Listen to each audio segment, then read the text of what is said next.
a senior operative and scientist, serving first under the Committee of the Majority and the Majestic 12 from 1986 to 2003, and later solely under the Majestic 12 from 2003 until 2005, when the group was officially adjourned on October 12, 2005. During the 1991 Gulf War, he was assigned to a Black Operations Unit and deployed into the International Coalition's Zone of Operations. His mission? To counteract a rogue military unit's unauthorized use of biological warfare agents against the Iraqi army. But his most astounding work came with a project known as Looking Glass. This was a back-engineered extraterrestrial device, originally designed as a portal-opening mechanism for Stargate-type travel. It had the capacity to bend time and space, allowing events across forward and rear event horizons to be viewed. When paired with a second device and properly calibrated, events could not only be seen, but also heard. The Looking Glass was also tested for communications and transportation protocols as recently as 2003 to 2004, before being dismantled for safety reasons as we move deeper into the highly energetic space near the galactic plane. Okay, and I'm very pleased to be with Dan Burisch. And well, actually, I would like you to sort of give a brief introduction, who you are and what you're known for. Maybe what you'd like to be known for. From cantankerous activities and disobeying certain authority structures. Oh, well, I'm a microbiologist, a retired one now, but continuing somewhat the practice involved in a very unusual project called Lotus. I am a 20-year retiree from Majestic, first having been brought in 1986 under the auspices of the Committee of the Majority, and specifically working for the Majestic 12, assigned to Project Aquarius. I suppose I'm more known for meeting a J-Rod and working at S4. Aside from that, I don't really know what I'm known for, aside from irritating a bunch of people on the web that don't want to hear about me. Okay, so you worked for Majestic, and you were basically, I mean, in brief, and I know there's a really long history as to how you ended. An accessory project. It wasn't. You know, it was funded because everything that I was doing at the time was being funded ultimately by them. But it was an accessory project. It wasn't something of critical nature for the Majestic, or as I believed for a long time. However, the principle of the Lotus ultimately ended up being a rather earth-shaking item for the participants at the T9 conference a couple of years ago. What is the T9 conference? During the course of speaking with extraterrestrials and our interactions with them from the 1950s onward, there have been a series of treaties established between we and they meaning the future human intelligence, time travelers. And there have been as a consequence of our relationship with them, there have been more than one treaty system in place. During the last of one of those treaty negotiation and signing times, I had the privilege of being in the presence of the negotiators at the conference, which was held in the state of New Mexico. And there were how many aliens present at that time? There were 2, 4, 6, and a few of the strollers behind the curtains. So we had a few I'm sorry, what was that reference? They're unable to cope for long periods of time in our atmosphere, our present atmosphere. They've adapted, if you will, to the atmospheres of their particular future timeline, and as a consequence, coming here would be oppressive to them, existing in our standard temperature and our pressure. So they have been provided unique sealed off pressurized systems that they would be moved around in by their attendants, basically on a Segway type type transport system where you can push it and it will actually move forward, very easily maneuverable. I see. So that's what you meant by stroller Right. system. Right. Okay. And so they were encapsulated in their strollers and their positions as negotiators for their time. And Are you saying that these aliens that were present at this conference that happened, what, this year, last couple year? of years A couple years ago, in which they discussed, I'm assuming it was the between Lotus. 2003 and 4. I'm sorry. Between 2003 and 2004. Okay. And they discussed the Lotus project. It was brought up, and in fact, as part of the negotiations, the People's 45,000 group of J-Rods wanted the codes for the Lotus Principle added into the treaty negotiations so that they could use it in their own attempts to ameliorate their particular neuropathies. Wow. So They they wanted to saw the use it. value. They saw the value right away. They saw a potential value for it, and they wanted to use it for that purpose. It was my argument that it should not be used for a particular purpose, that this is moreover part of a natural system which has been put in place by whatever God that one would want to deign as being the creator of the universe, as part of a natural system and not to be controllable by humankind. Or by alien kind, by well, by they're alien kind? humans. They're Okay, human you lineage. consider them humans. They're humans. Okay. They're human beings, albeit different from what we would expect to see as a human being. But then again, if we look in the history, the presently accepted history of the evolution of humankind, if one were to walk into a conference held by Neanderthals, one would be taken aback. Well, in the same way, one may be taken aback by walking into a conference with these gentlemen. Okay. So you've got two kinds of aliens, and people that are watching this, some people may have no idea about the T2, two timelines. Probably not. We actually had three kinds of extraterrestrials, human lineage extraterrestrials present. Two kinds of P plus 45,000 years from now, if we were to translate over to timeline 2. Difficult subjects, aren't they? Two representatives from that time, two representatives from P plus 52,000 years ahead, J-Rods, both of which generally have the anatomical configuration of what would be in ufology called grays, Okay. gray aliens. And two representatives from P plus 52,000 Orions, who would generally, I guess, in ufological circles, I guess one could say, would be called Nordics or Tals. Okay. Who actually look more human-like, but have larger eyes, very blue eyes, blondish hair, etc. I see. And okay, well, of course, I've got many questions on this score. So do I. But and for people listening, we would also like to know: were there any reptilians present? No, not per se. Okay. What I've come to understand, and it's generally held, I think I could say it's generally held within our society, that the notion of a reptilian is a misnomer. And I'm not saying that to apply a negative connotation to the stories that individuals have brought forward, probably mostly forthrightly. But that when you view or observe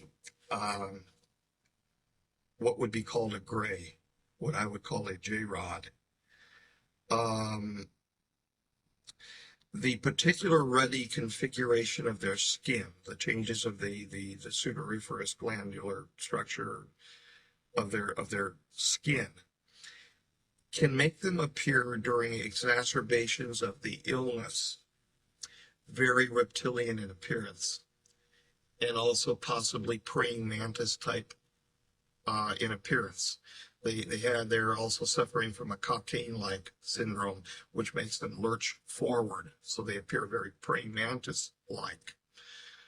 So I think that possibly many of the accounts which have forthrightly come from individuals whom have actually been abducted by the P-45s have maybe been interpreted as being reptilian in appearance because of their skin structure. But they're not really reptiles. Okay. Now, I'm not saying, I'm trying to be inclusive here, that there are things in the mind of man and in the glorious universe of God that I don't know. That there's a possibility that individuals have been have encountered alien species not to my reference. Given the fact, I mean, gosh, I've had to accept the fact that there are human beings that many years ahead of us on another timeline coexisting in reality.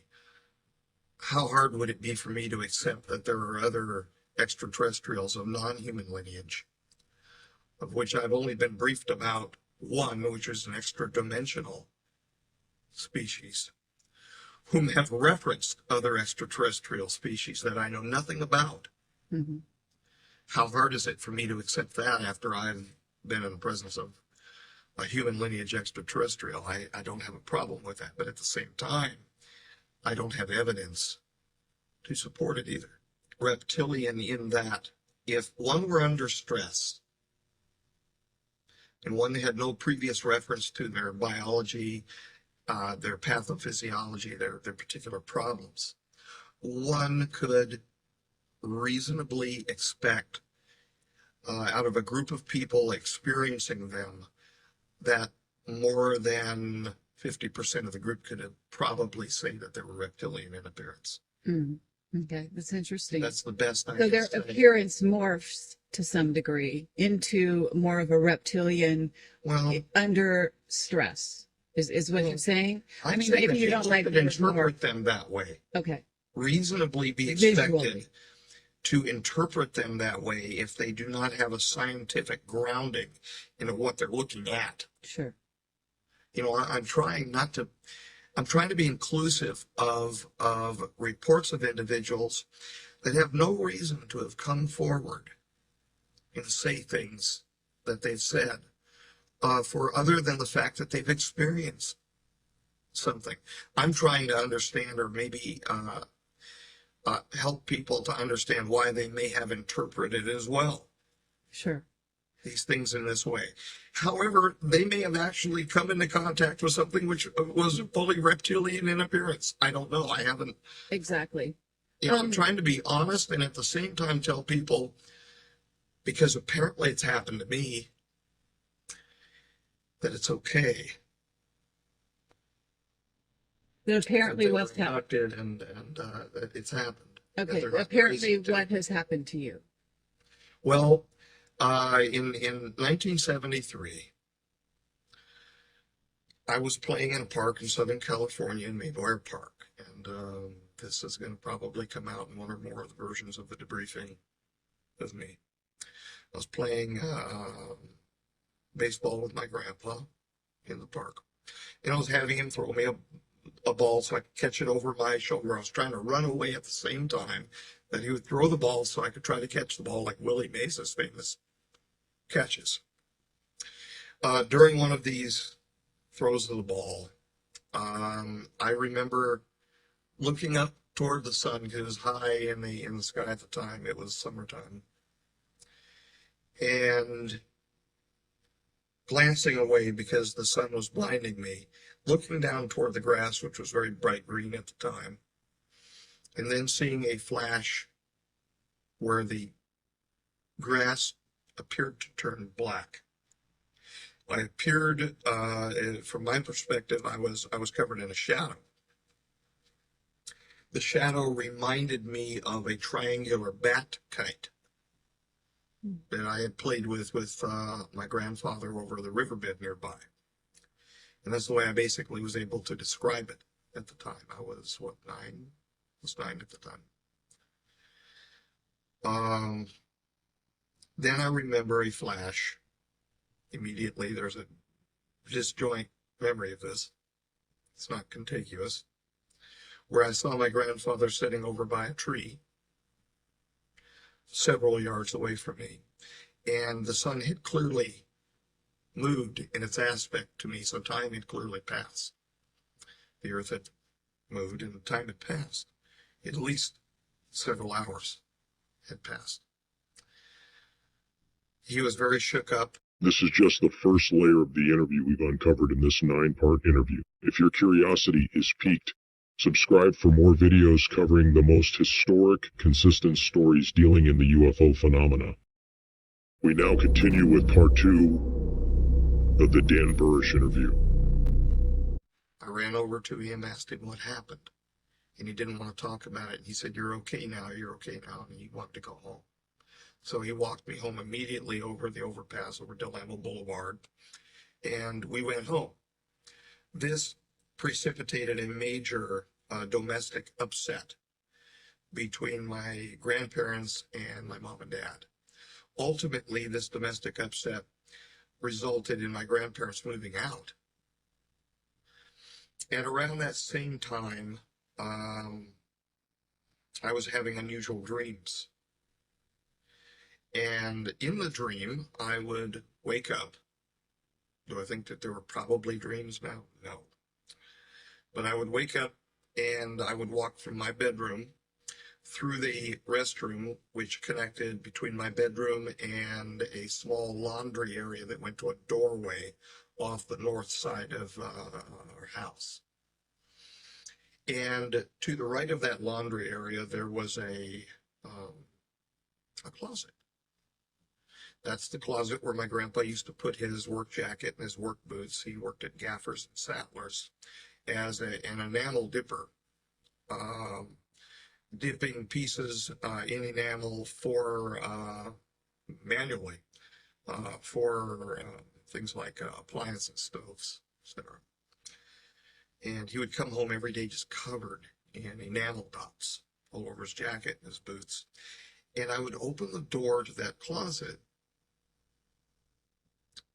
and that's all I can remember from the dream. Mm-hmm. But I knew that I was meeting somebody called Harry. He was a little friend. And I know that as knowledge that I met a little friend there, but I have no visual memory of what Harry looked like. It was finally, because I finally told my mom and dad about it, and it was finally rationalized away that because I was still watching Sesame Street at the time. That was Oscar the Grouch. And that's the way my mom put it. She said, "You're thinking about Oscar the Grouch because he looks furry and hairy." And from that time on, as the dreams continued, I then remember seeing Oscar the Grouch in my dream, but not in the closet, in the restroom, or, past the restroom. But I remember just seeing a picture of Oscar the Grouch. So I felt very calm about it after that. I accepted it as a boy. So you were abducted in something that you don't remember the details of. Is that the actual experience once? Yeah, I told you what the actual memory of it from my boyhood. That is it. Now I remember possibly, and I'm not sure over the years whether this was confabulation or not, because I was a boy at the time. I think I remember seeing a tall person, like if you take a movie frame, like one frame, like flash of a still picture, mm-hmm. like an iconic memory almost, of a tall person standing next to him at the tree. Next to your grandpa. My grandpa, yeah. Okay. And he refused until the day he passed to discuss what happened. He would become extremely agitated. And John and Dodie for certain, who had many conversations with him, and maybe even John would... This is your father and mother? Yeah. They're my mom and dad that I grew up with. Now, I've learned certain things about my family since then that are really neither here nor there, having to do with who was actually biological father and biological mother and things like that. But they were my mom and dad. They're my mom and dad. I mean, they're the mom and dad that I remember growing up with, and But they are not MJ1. no. No, Okay, but no. in MJ1, it somehow this abduction experience seemed to have resulted in you becoming or being viewed as the son of MJ1. Is that correct? What happened? What happened is this. I also learned of what happened to me from Kaela the J-Rod that I met at S4. He showed me from his perspective what had happened to me in 1973. I saw myself being pulled by my chest upward off the surface of the park. I saw my grandfather going like this and basically panicking, crying, because he wasn't able. My grandpa was very protective of me, and he wasn't able to protect me. And now I understand, God bless him, why he was so upset. The one person in his whole life that he knew that he would protect, that he loved that much to protect, he couldn't at that moment. And I understand. So I was so upset. But the J-Rod showed me what happened to me, that I was picked up and that I was laid down on a table in some sort of a craft. And that this craft was a generally chevron-shaped, almost triangular shaped craft. And I was laid down next to a series of young people, one of which was, in fact, the son of the former MJ1. Something went wrong during the course of my time on board the craft when samples were being taken of me for their studies. And the son of the former MJ1 died. During that time, they put some sort of equipment on me. It almost looked like EEG type, a neural net, if you will, of receivers, probes, electrodes, if you will, on me. And they were trying to save, desperately trying to save. And I could see the movement of the J-Rods around this other boy. And I know what he looked like and all of that, because I was seeing it through the eyes of Kaela. They were trying to save him, and he ultimately passed. During that time, apparently they were trying with whatever technology that they employ to save the boy by storing him. That Kaela was with the P-45s at the time. These were P-45 1,000 J-Rods. And they looked at us, and they look at us as no more than containers or cylinders, almost like beakers full of material, of electromagnetic material. And so they were trying to store his energy, if you will. Right. Marcia suggested the word vessels. Right. They were trying to store him for a while, I guess, in me. Now, my memory of myself at the time was a rather dull boy that liked to play baseball and with G.I. Joes and things like that. The record of me at the time was that I had an okay acuity in science. That's what the elementary school teachers were saying. I don't remember having acuity like that in science. And there's a disjoint in my own story of myself because of this.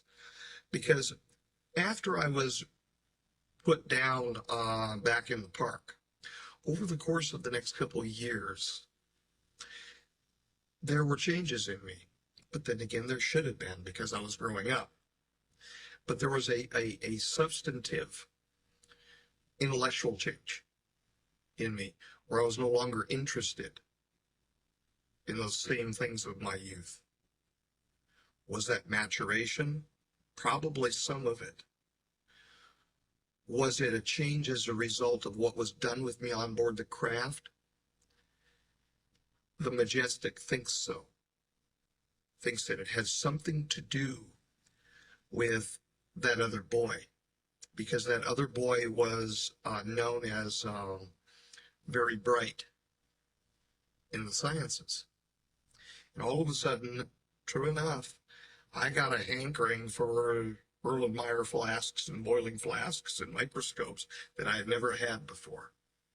Okay, but And I've possessed ever since.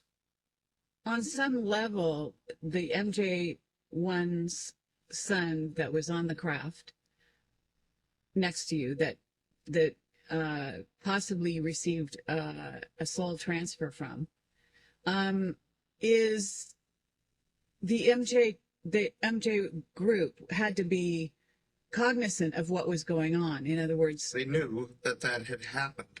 and they knew during the He's time. admitted to me that they knew that that had happened at the time. But in other words, was this so you were chosen in a sense? I believe that I was the only evidence. I don't know. Sure. I don't know. The evidence that I have was that I was, from hearing about the sampling program, was that I was picked up as a random population sample. The son of a blue collar worker, and just the son of my family was total blue collar.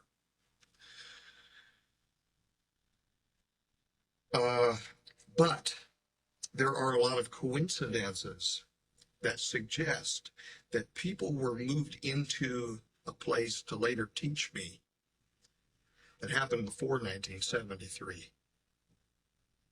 Can I put my finger on that and say, oh yeah, they knew what was going to happen to me and that I was going to be picked up? I can't say that because I wouldn't be honest.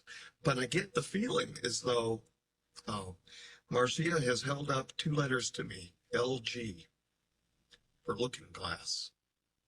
Oh, She I knows see. more. I see. I I'm see. sitting here in the presence of an individual that actually knows more of the truth and cannot tell me, for whatever reason, more of the truth about what's happened to me than I know. Okay. She's just held up the letters LG for looking glass. She's indicating to me that they knew. In other words, and looking glass is the ability to look into the future. So what you're suggesting is that For that use, yeah. MJ12 was using looking glass, perhaps saw that the first son of MJ1 was going to die, and planned to groom you to carry on It's possible. in his place. On It's some level. possible. Mhm. But I've never been told by them that.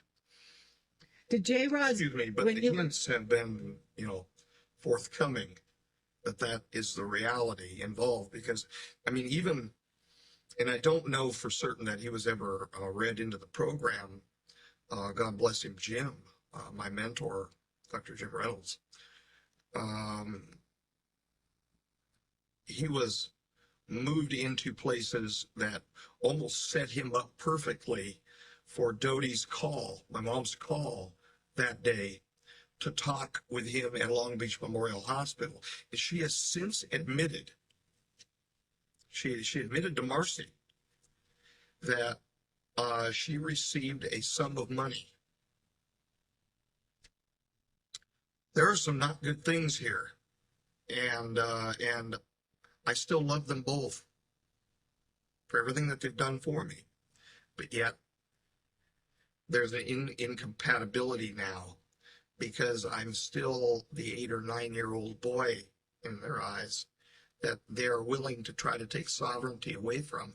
It produces an incompatibility in the relationship. what we're trying to find out though is how did you hook up with MJ1 after that? I mean, Well, the first time that I saw him was at the back of the meeting room at the George C. Page Museum when I was a member of the Los Angeles Microscopical Society. how old were you? 13, 14. So it was a few years after. It was a few years after I started becoming really interested in all of the beakers and the microscopes and things like that, where I was introduced to Jim Reynolds at Long Beach Memorial Medical Center. Jim Reynolds then introduced my mom and myself to John DeHaas, who was then an associate professor of protozoology, as I understand, at the University of Southern California.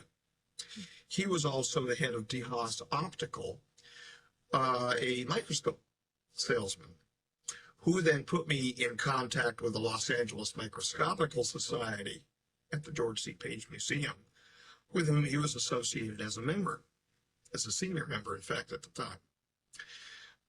During the... And here's the second layer of the enigma that is Dr. Dan Burisch. Many didn't realize he was abducted as a child. His testimony continues to challenge everything we think we know about him, but the story is far from over. Stay tuned for part 3. Welcome back to part 3 of the Dan Burisch interview. If you haven't seen part 1 or part 2, please search my YouTube channel for them. Of my association with the LA Micro Society, I saw the former MJ1 walk in the back doorway. I sat at the back right of the room, which was where my spot kind of was. And I noticed him just standing back there, and he kind of just blended in with the crowd that was kind of coming and going. And he looked at me, and I looked at him because I noticed he was laying a little too long of a gaze on me. And I was paranoid as it was, scared to death, just being around these bright people. These were accomplished scientists. Zane Price was one of them, who was the head of the Electron Micro Lab at UCLA. I mean, these were accomplished people. And I noticed he laid this gaze on me from the back of the room, and he took his lighter, and he opened it. It was a Zippo lighter, and it had a United States Navy seal on it. And he just popped it and lit it, and closed it up, and walked out the back door. I had no idea who this dude was. Scared to ask anybody because I didn't want to look stupid. You know, I was a geeky teen. Later on, I find out that he just wanted to introduce himself to me early on. He wanted to see where I was in my life at the time. Now, of course, the association was already established because of the son Michael and all of that business from 73. This was like 1975, 76, right in that general time frame. So, okay. So that's my first meeting with him, but I didn't really meet with him at the time. He showed himself to me. I understand. And you have since developed a relationship with him such that there is affection there, and he does consider you his son. He treats me very son-like, yes. Okay.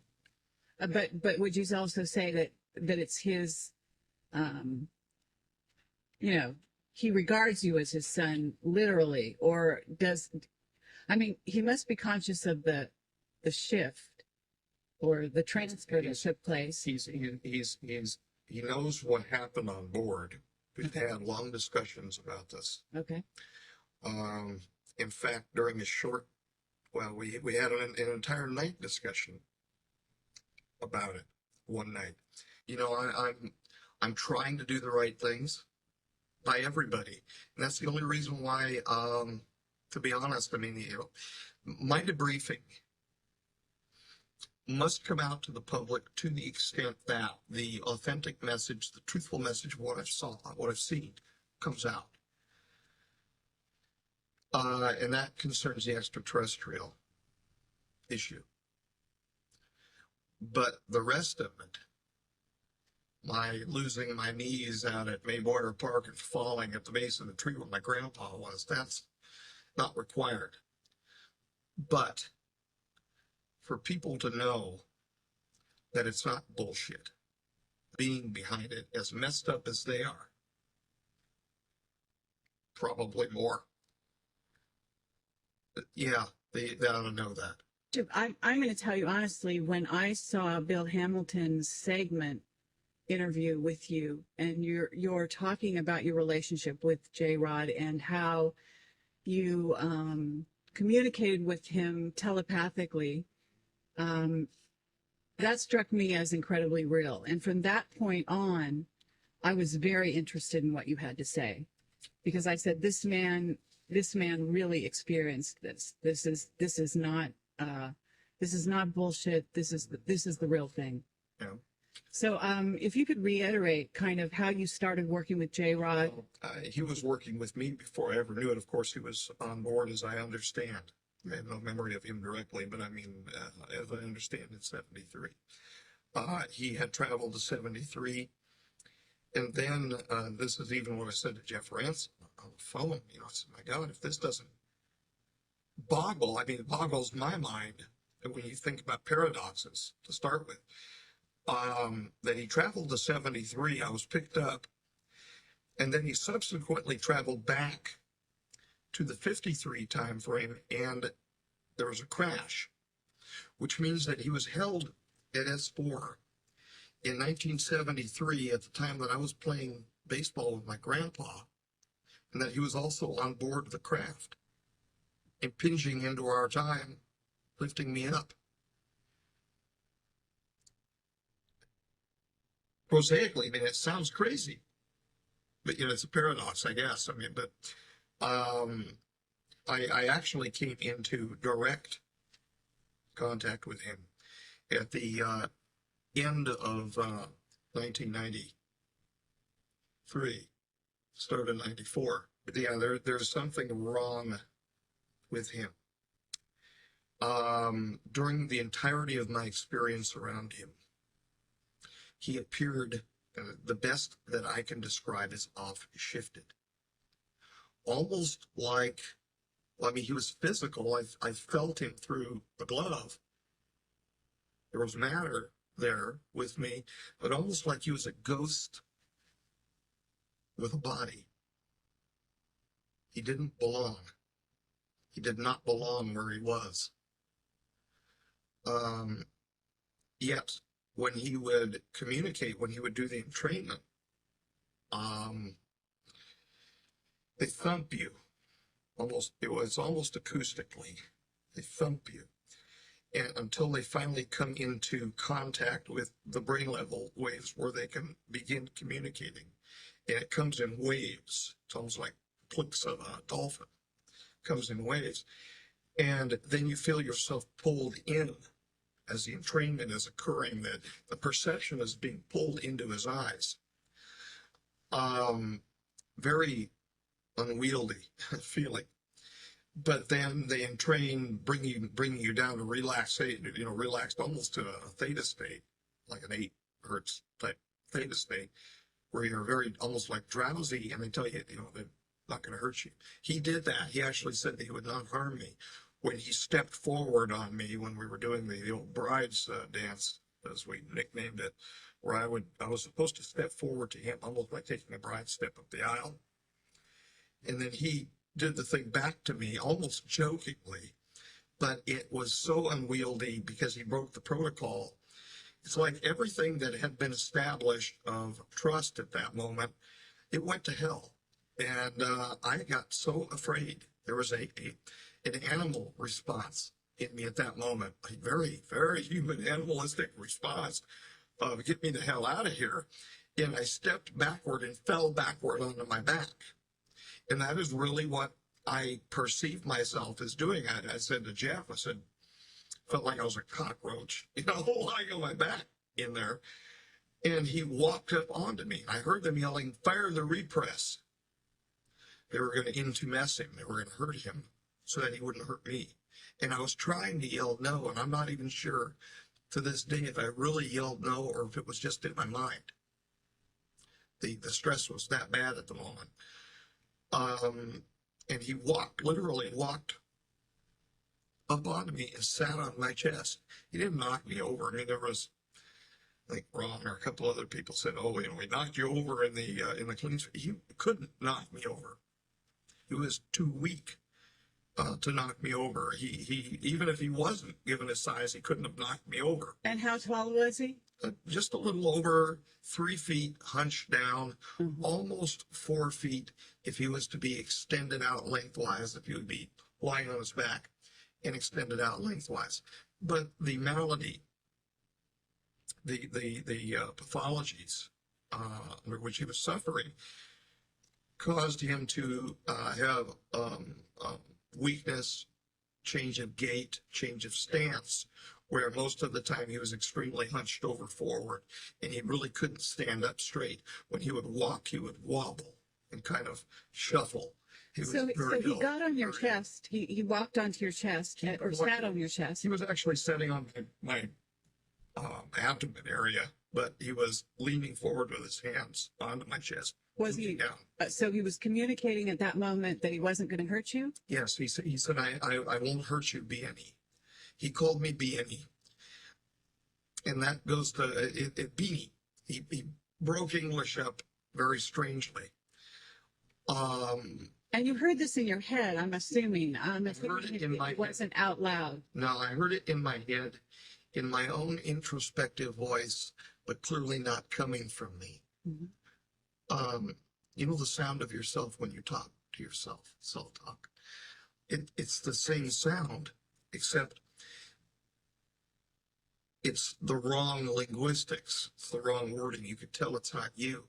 And initially, when that happens too, there is from my perspective, initially when it was happening, there was a very panicky feeling. But of course, that initially happened when I was part of the B unit team when Stephen was still going in to the clean sphere. He looked at me through the clean sphere and spoke to me and said, I remember, and hello. Meaning the person who it was, you call, what is his name again? The J-Rod looked at you. Kaela yeah. Looked at you. When Steve was in the clean sphere with him, he turned around and looked at you. Yeah, he turned around and looked at me. I was part of the B unit team to start with. In fact, that was going to be my actual occupation in there, was assisting the chief scientist in going into the clean sphere, until he identified me as somebody, I guess, special to him, Kaela, and he wanted me to be the person to go in there. That's why I was promoted ultimately to the working group leader in there, because I didn't have the background, did not have the seniority, and it wasn't my place.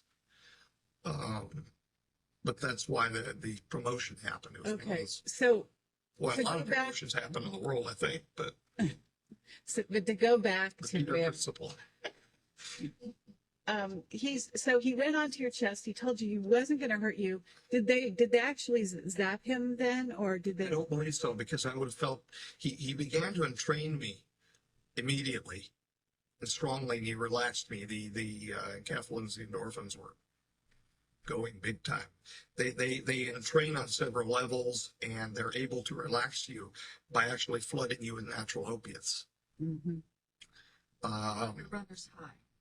Right. So what happened after that?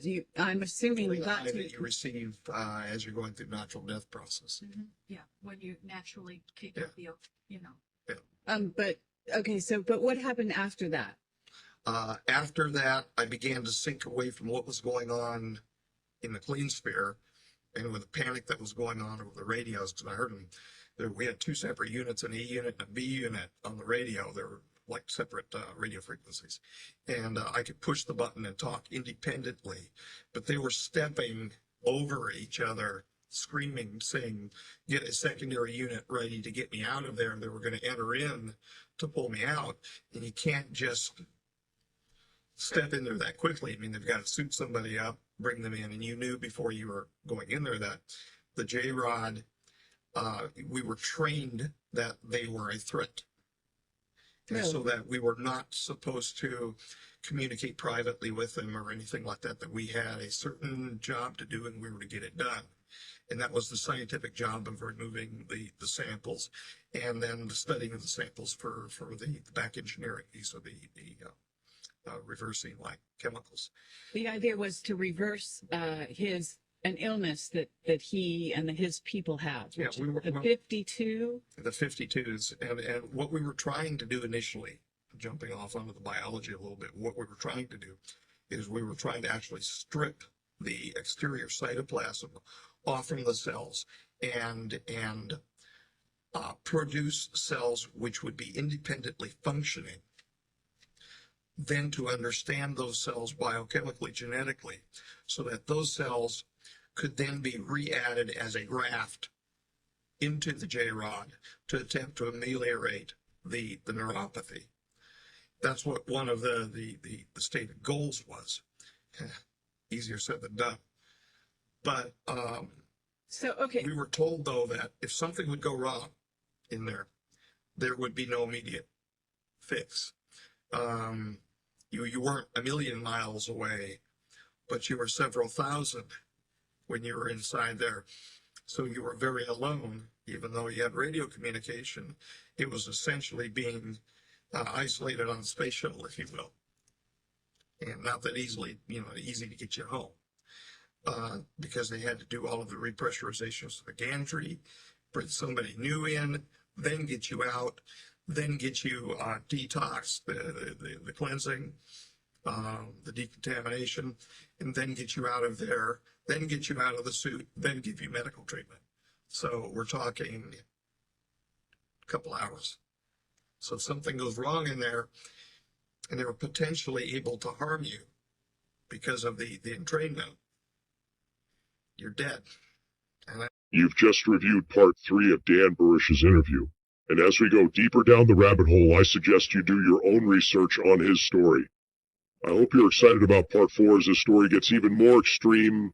Thank you for watching The Storyist. Thank you for returning to see part 4 of the Dan Burisch interview. It's apparent you, like many others, want to know the truth about what our government knows about the alien UFO phenomena. I suggest you subscribe to this channel as I cover many of the most documented cases in history. Thank you again for watching The Storyist. You accepted before you ever accepted going in there.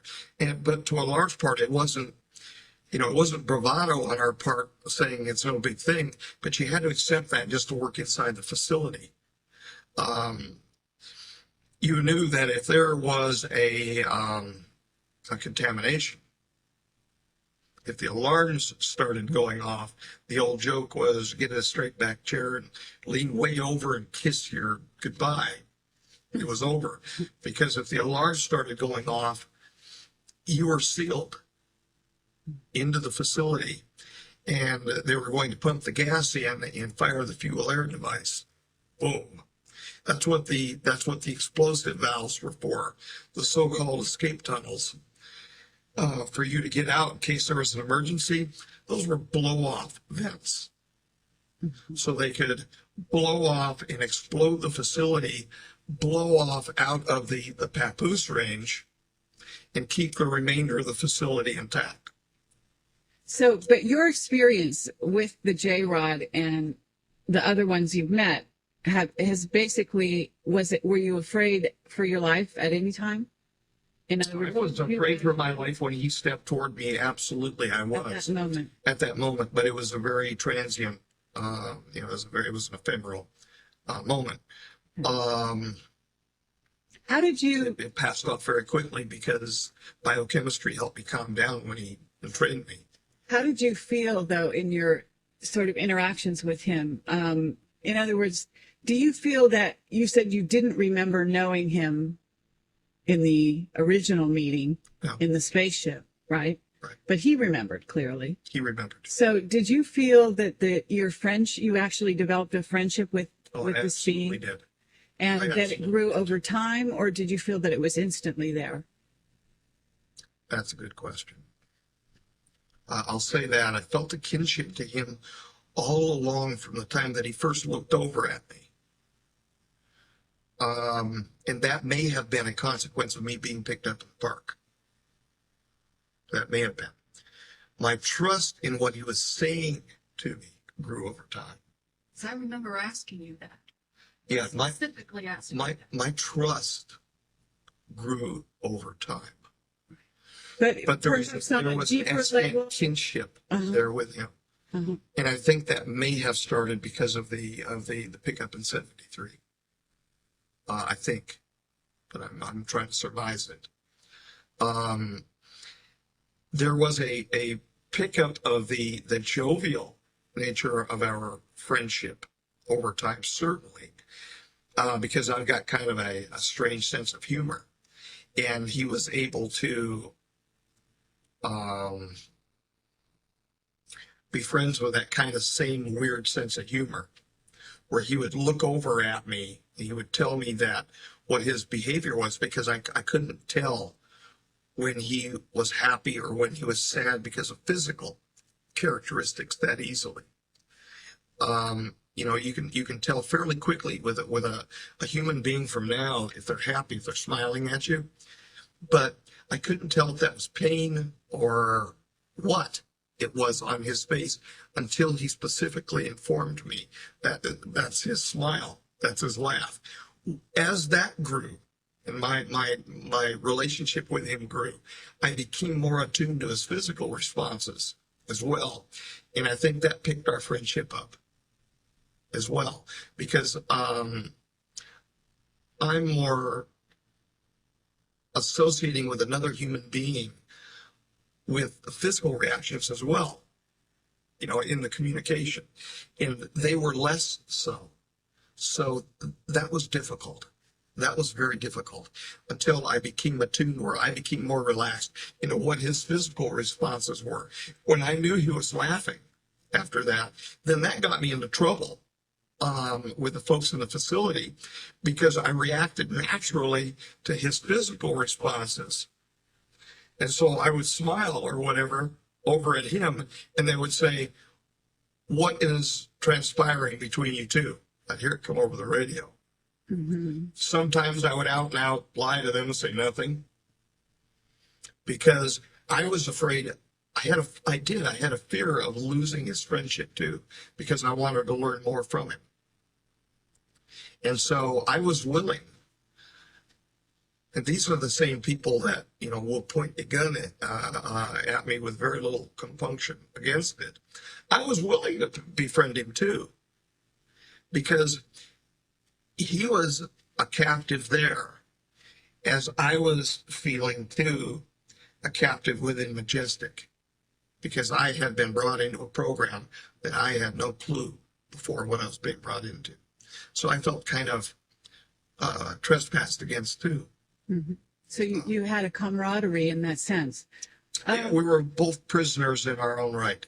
Did you think that he had the ability to protect you? No. In fact, it was, if anything, it was the other way around. Mm-hmm. I was covering for him, and a lot of his anger, because he had anger in him too, and pain, and anger as a result of pain from the samples being removed. I was covering for him by not telling them of the anger, because then they would have followed an operant conditioning protocol that had been set in against him to penalize him. So I was actually protecting him. So, but he was a human being, for Christ's sake. I mean, if you get stuck with a needle enough times, you get perturbed. And when you're being treated like crap on top of it, a prisoner is a prisoner. In what way was he treated like crap, I should put it? If he wouldn't respond as they told him, they would fire a repress valve and change the pressurization in the clean sphere, causing mild to moderate intumescence, a change of pressure in his skin, because he was of lesser density, physical density, as in weight per volume, that density. And the reason why I'm clarifying that is I've heard a lot of new agey comments about fourth density and fifth. I don't know about all of that. As in weight per volume type density, he was less dense physically than we were. His bone structure was less dense than we were. So when it would fire the repress valve, or they would intumesce him, it would cause him great pain. And I was screaming no, and I think, you know, the time that he stepped onto me, I think they thought the better of it at the moment, because he was clearly training me at that moment. So if they would have fired the pressurization at that point, I would have felt the pain that he was feeling. And it Right, maybe killed me, I don't know. You developed from what I understand, you developed, like the movie E.T., you developed the ability to actually feel his pain. Well, it wasn't even developed. It was immediate. Oh, it was immediate. The thing which was developed And I'm not sure. It may have actually been some sort of a neurological habituation. I'm not certain of that. But the thing which was developed was the inability to disentrain, to break off from him. Even when you left the clean sphere? In other words, regardless of where you were. Within a certain range, within, like a 15-meter range from him. For example, right now, could you feel his pain? No. If you wanted you to feel it, could you? No, I don't believe so. I don't believe that they're capable. I mean, we're talking time difference. Mm-hmm. His lack of physical existence in our reality. And even if we're talking no time difference, we're talking about a linear distance of how far between here and reticulum. Good God. No. He's back at reticulum now. Yeah. As far as I'm aware. Mm-hmm. As far as I'm aware. My stomach is growling. I must be getting hungry. Right. Okay. As far as I'm aware, that's where he returned to. That's the best information I have. And frankly, from the time that, when it happened in 2003, they don't even want to discuss the matter with me because it's a real sore point. I did. Oh, you pushed him through a time hole. I pushed him into one of the Stargate units. Yeah. Into the gray patch between the posts. Yeah. And that was at the end of your relationship with him? Well, that was the end of it. It's the last time I saw him.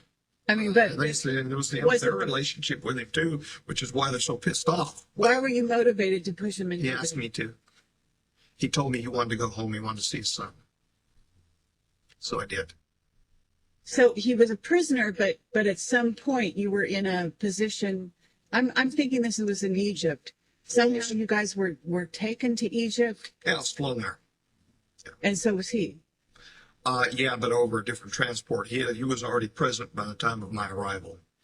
There was a communication protocol going on. He was communicating something that I was never really told. All I was told was that there was a problem with his communication, and they wanted me to be there to cause him to relax or whatever to facilitate the discussion. And so they wanted me basically there as an idola theatri, as an idol of the theater. They wanted me present.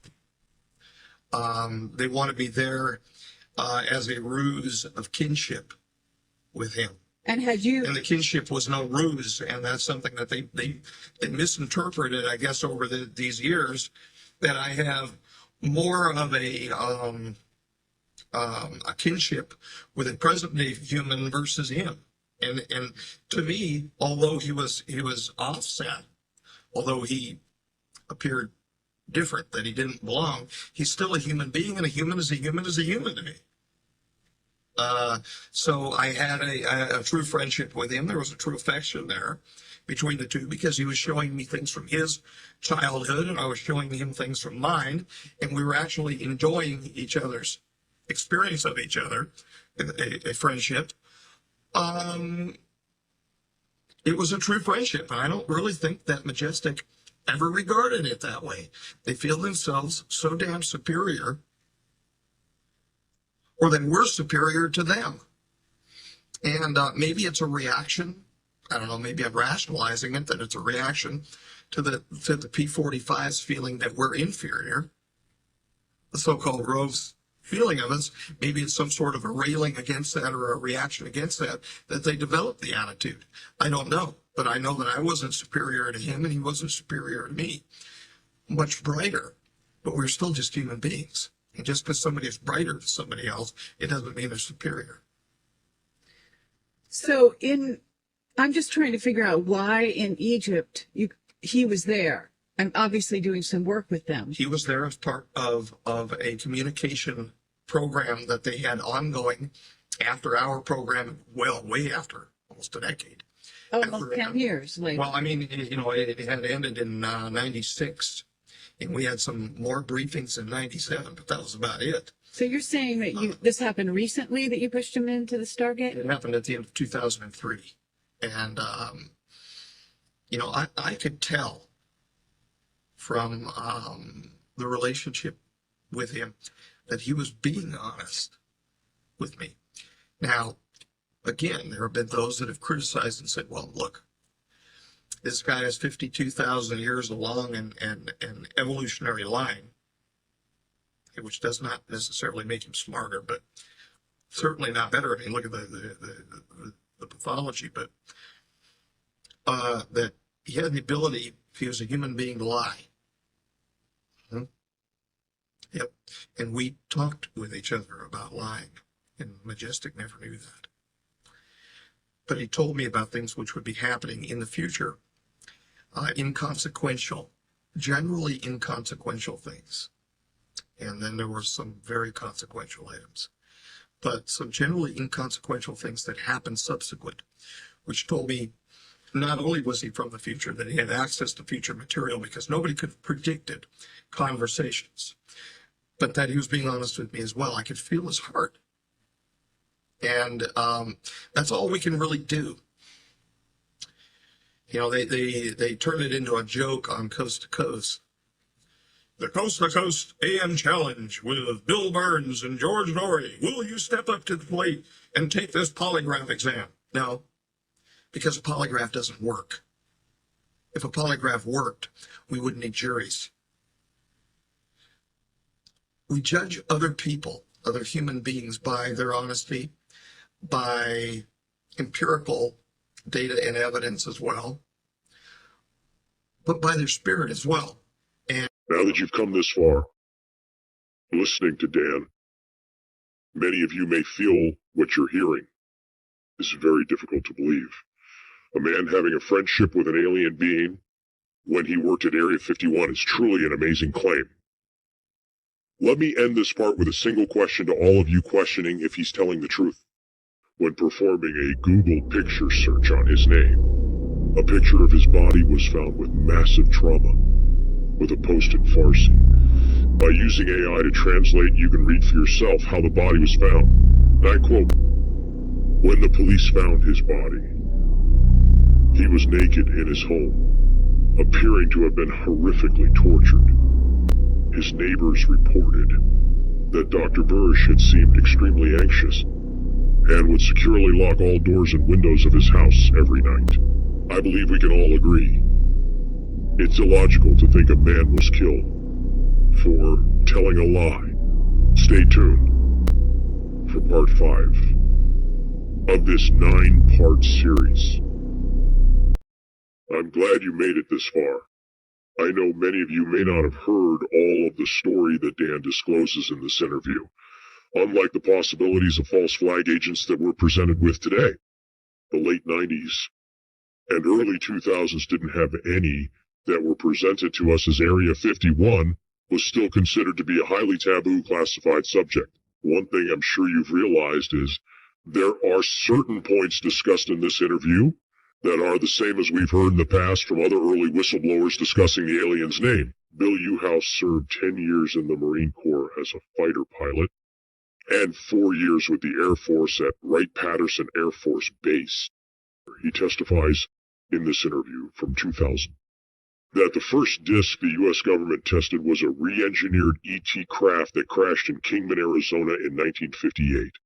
He further testifies that the ETs presented a craft to the U.S. government. This craft was taken to Area 51, which was just being constructed at the time, and the 4 ETs that accompanied the craft were taken to Los Alamos. I hope all of you stay tuned to the end, and if you're not already subscribed to the Storyist, I invite you to please do so for more of this type of content. Actually raised. We had a long period of introduction into meeting, say an EVE, an alien. And I called him J-Rod, of course that's what they called him, but that wasn't his, I don't know if that was his real name or not, but that's the name that the linguist gave him, so he knew J-Rod, And I did draw a sketch of him when he was, before I left him in a meeting, but, I provided it to some people, but that was my impression of what I saw. How much individual contact did you have with him?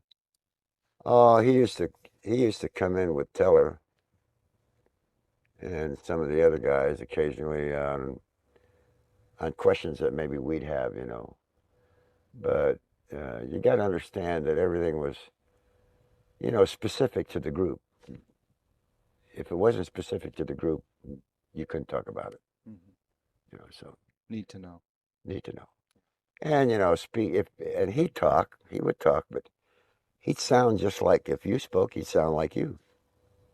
You know, he's like one of the, you know, a parrot, you know, but he'd try and answer your question, you know. A lot of times you'd have a hard time understanding, you know, because if you didn't put it on paper and explain yourself, half the time he couldn't give you a good question, good answer. When you said there was a long build up to actually meeting this person, what was the preparation like before you actually had a chance to have personal contact? Well, the preparation was, you know, basically going through. First of all, I went to all of the different nationalities in the world, right? Just, you know, these whatever, you know. Human nationalities. Yeah, human nationalities, you know. Then they got into going into other forms of life, you know, even down to, you know, animals and that type of thing. And the fact that, you know, this J Rod had, his skin was pinkish, but a little bit rough, you know, and that kind of stuff. Not, you know, not horrible looking, you know, or to me, he didn't look horrible looking. Some of the guys, you know, that was in the particular groups that I was in, they never even made it, you know, as far as I was concerned. You know, when they gave you the psychological question, you know, I just answered them the way I felt, and I had no problem, you know. And that's what they wanted to know, you know, if you'd become, uh, like, you know, hey, here's an alien, he's from here, and I don't know what, you know, one of those kind of things, you know. But it never bothered me, you know, it didn't, didn't amount to much. So do you know what kind of scientific advice he would give the crew that was building or back engineering these? Basically, it was only engineering advice or science advice.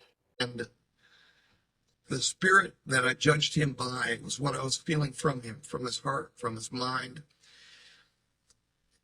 And I judged him by his relationship with his child, by how he regarded his mother, by all of these things that we choose to regard in the human family to make decisions about each other. The same things. I mean, these common things were still present.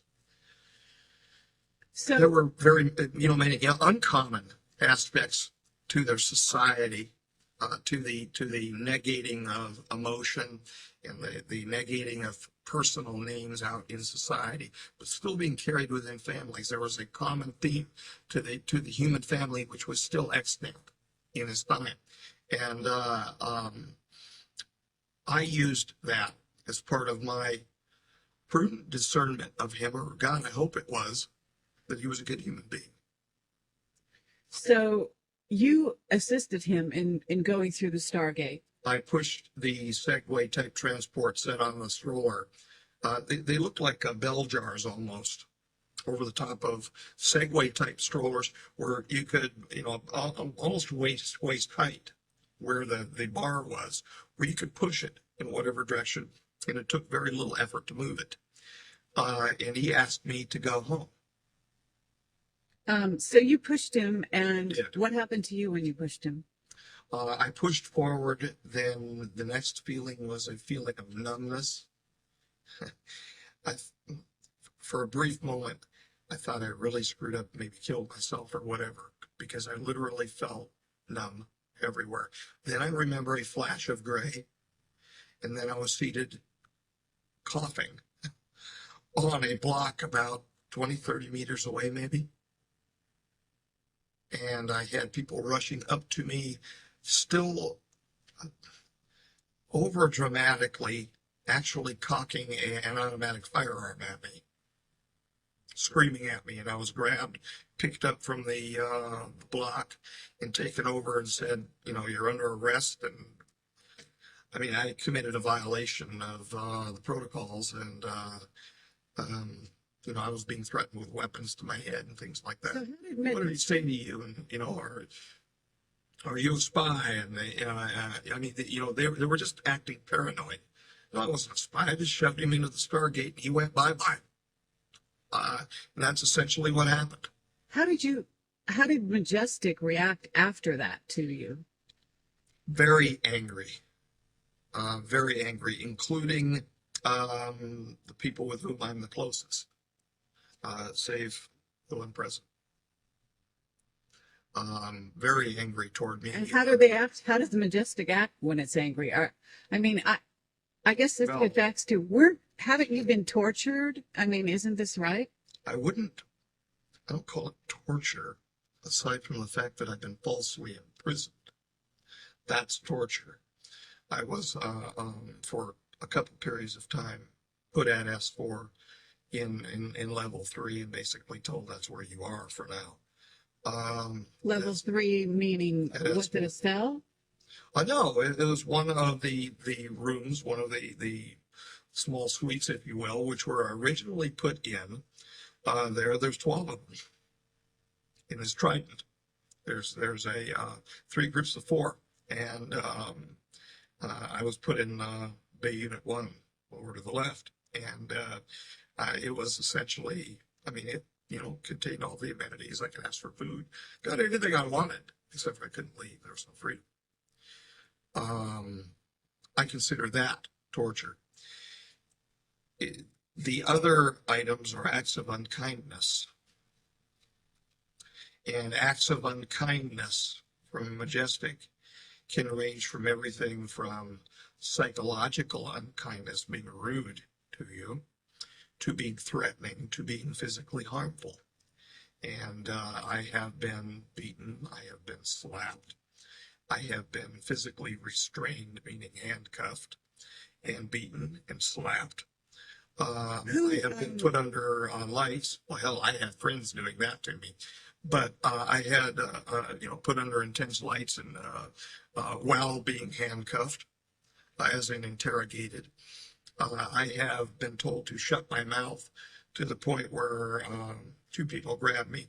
One shoved me down onto the floor of a garage, and the other one stomped on and broke my hand. So, and these were the members of Majestic that carried out these attacks? Yes, In other words, they didn't hire someone? Not the J members. These are operatives, Operatives. as in security personnel. Yeah. I see. So not the 1 through 12, but Oh no, people that work for none them. of them have laid an unkind hand on me ever.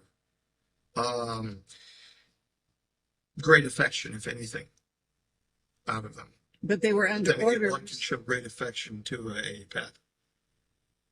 Okay, so you were viewed as a pet by some of them, but you were also I'm not saying that. I'm mistreated saying on that. their orders. I'm not saying I was viewed as a pet. I'm saying I don't know what they're truly carrying in their hearts, in their minds. And so there exists a possibility that affection can be granted either honestly or disingenuously. It can be granted person to person on the same level, or as an act of condescending.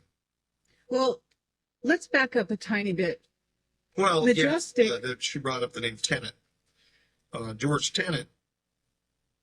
Oh, I better watch my mouth. That's the way I hit the I name. started talking here too much. I know. George Tenet was a former director of Central Intelligence for the United States of America. Now we're moving on. Okay. But what you were saying about Majestic has got me interested. Sorry. That's okay. You're basically saying that Majestic is operating as independent of the government. Is that correct? Or are they operating Yes and no. under the? Yes and no. They were set independent of direct presidential authority as far back as the late 40s. However, there's more than one individual who sets who has it as a member of the 12, who are intimately involved with the United States government to include its highest levels. Okay. And so those people were actually, Okay, it's time to put the tap dancing shoes on. okay, those people were actually ordering you to be, as a result, let's say, of this over, sort of overstepping the line, pushing J-Rod into the Stargate. They were ordering you to be sequestered, to be beaten or harmed in some By way. the time that happened, all the beatings happened prior to that. By the time that happened, there was basically, they didn't know what to do with me. It took everybody so by surprise. Me too. What I did. They didn't know what to do. And so they really didn't. I mean, I got hauled around there at the site for a while, and I got hauled back here to the U.S. But I was basically, after that, just told go home. They didn't know what to do. So is this why you've been released from Majestic, is because of this incident? No. It was coming near the end of my time, my usefulness, basically, anyway, aside from being almost an elder statesman with them, because I'd been around for like 20 years. My physical condition has gotten worse. Not well, physically. So I would not be of any use inside of a laboratory. Okay, but why is there, I understand that there's been some kind of adjournment, and now there's a new body, and it's not going to be comprised of the same people as the old body. True. So why? Why have they changed members? What's the motivation? There's a switchover between two secret societies going on. One is handing reins over to the other, and it has been long planned. However, it's not been long known by me, but it's been long planned, probably decades. I'm certain it has to have been for decades. So Majestic is ruled by a secret society, is what you're saying? Well, Majestic has been the most famous, next to probably the Freemasons, secret society of itself. And there are many of the Freemasons who inhabit the Majestic as a consequence of their relationships. The two things are happening at the same time. And so their philosophies then, the philosophies of these associated secret societies like the Scottish Rite and the York Rite, are then imparted into the secret society known as the Majestic. So what's the quarrel between... You bring who you are to wherever you are. Sure. But what's the quarrel between, say, the Majestic Society or group and the Illuminati? That is a real good, and it's the best question to be asked. Even more importantly than the differences between the J-Rods, because this impacts us, I think, now.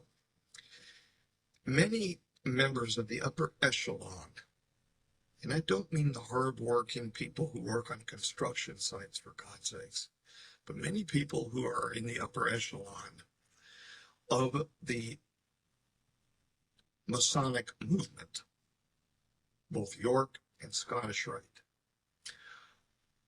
have accepted a philosophy which is Luciferian in context and history.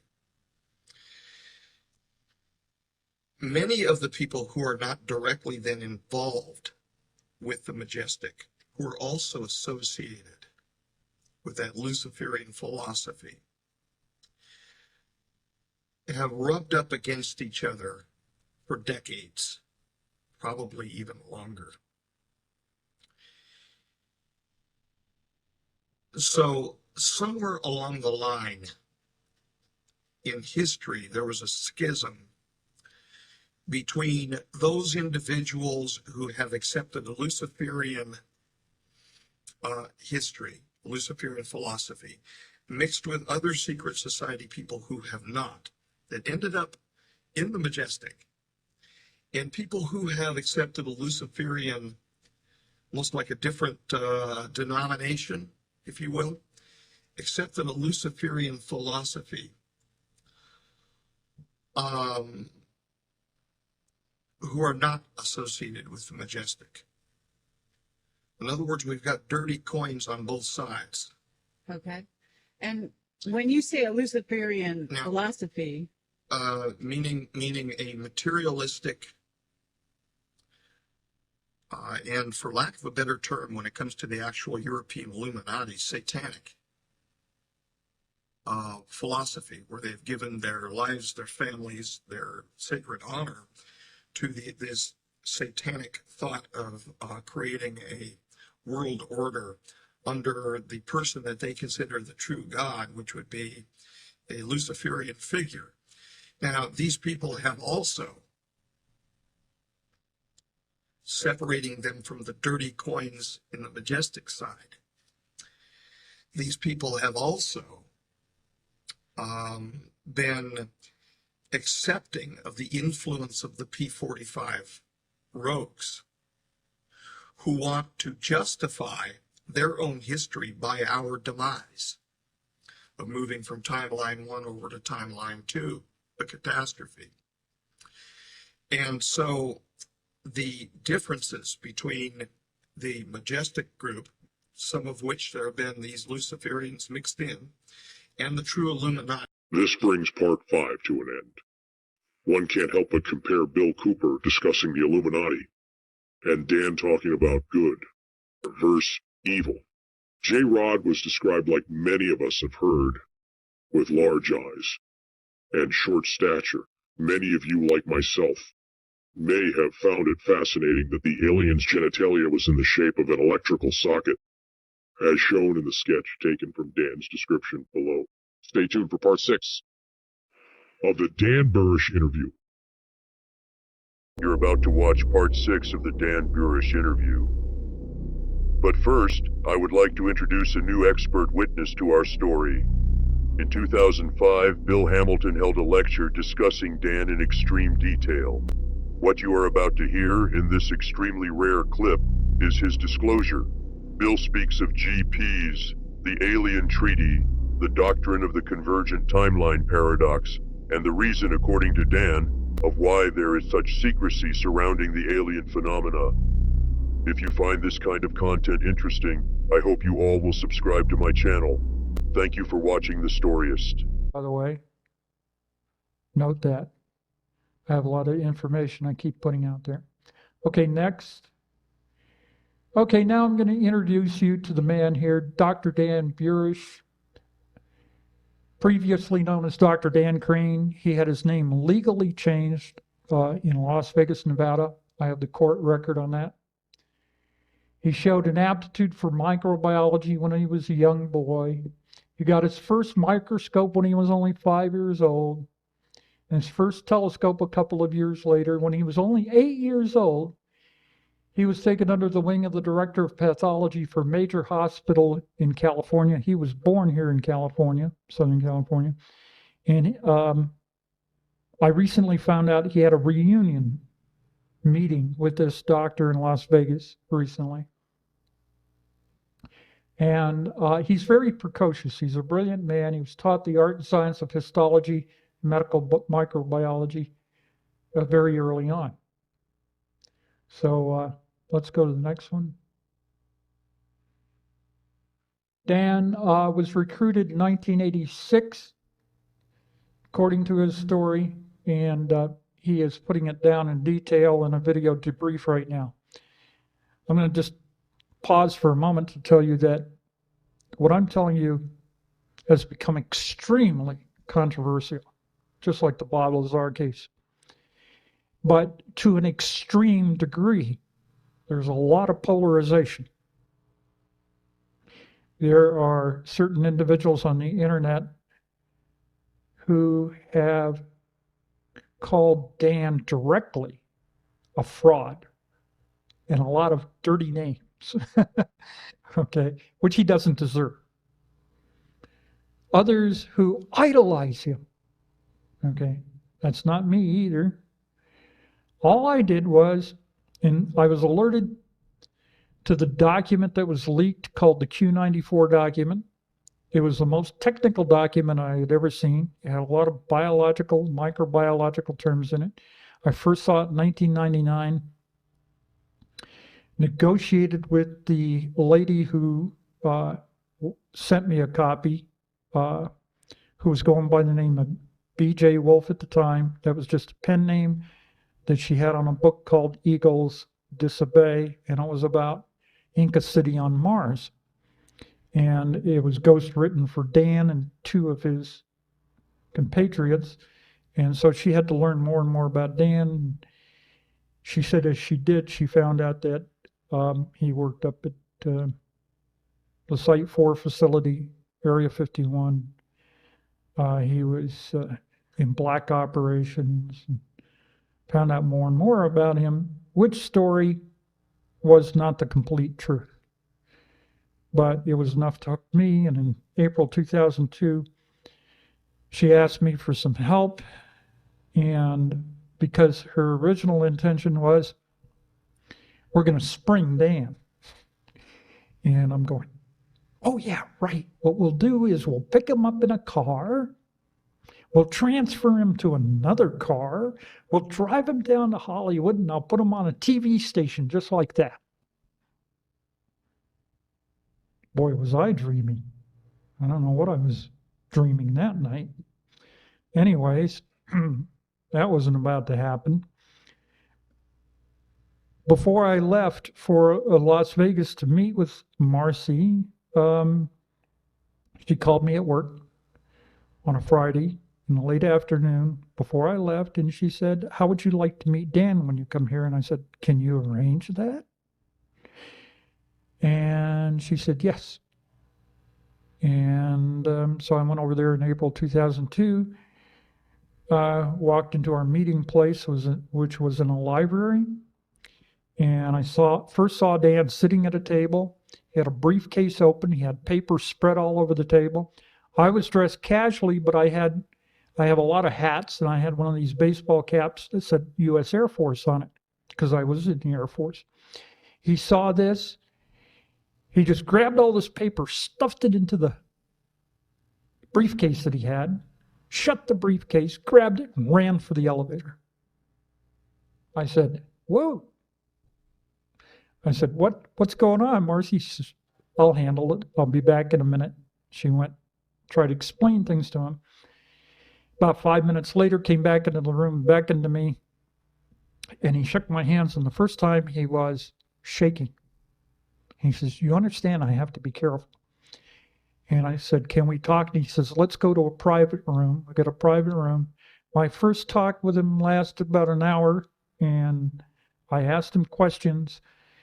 And during that time, he answered one question in such a strange way for a man who was a scientist that I about fell out of my chair, because only somebody who had some contact with an alien would know this. And he looked at me and he said, you know, the aliens are numerologists. I went, yeah, I know that. How do you know that, right? And we got into a study of the special numbers that they like the number 9, which is a key number. This is why they renew their treaty every 9 years. 2003 was supposed to be the last treaty signing. They said, delay it 1 year till 2004. Why did they do this? Because of something he again told me during that first meeting called what drives the whole program, the reason for the cover-up, which doesn't have to do with the fact we have ETs in our skies, is because of the doctrine of the convergent timeline paradox. And I said, oh, what? What are you talking about? He said, well, you see, the treaty is renewed every 9 years all the way up to the year 2012. Oh, 2012, boy, that rings a bell. Yeah, he said, well, we've been there before. That's when the catastrophe happens. And we're trying to sidestep around the catastrophe. You can't tell the people that. Where's this alien from? He's us from the future. 52,000 years from now. Huh? Time-traveling aliens that are us? Why is he in this gray form?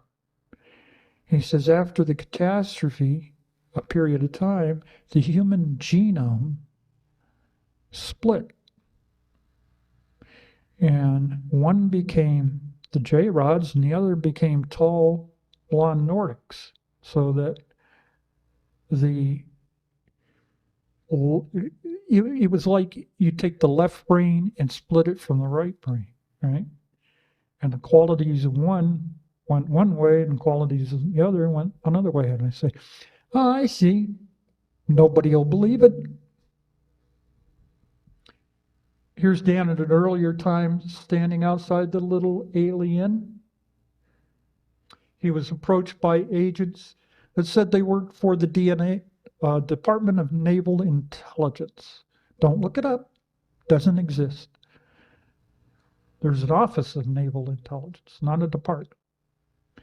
Bob Lazar had one of his tax forms, and there was a Department of Naval Intelligence on there. That was one little piece of evidence that journalist George Knapp had that Bob Lazar worked out at S4. When I talked to Dan's mother and father, John and Dodie Crane, John Crane said, I used to help out Dan with his taxes because Dan's not real savvy with finances. And he's brilliant with science, with biology, with chemistry, but not with finances. And he said that was the same thing on his form that he got from the government. His W-2 wage form said Department of Naval Intelligence. Okay, next.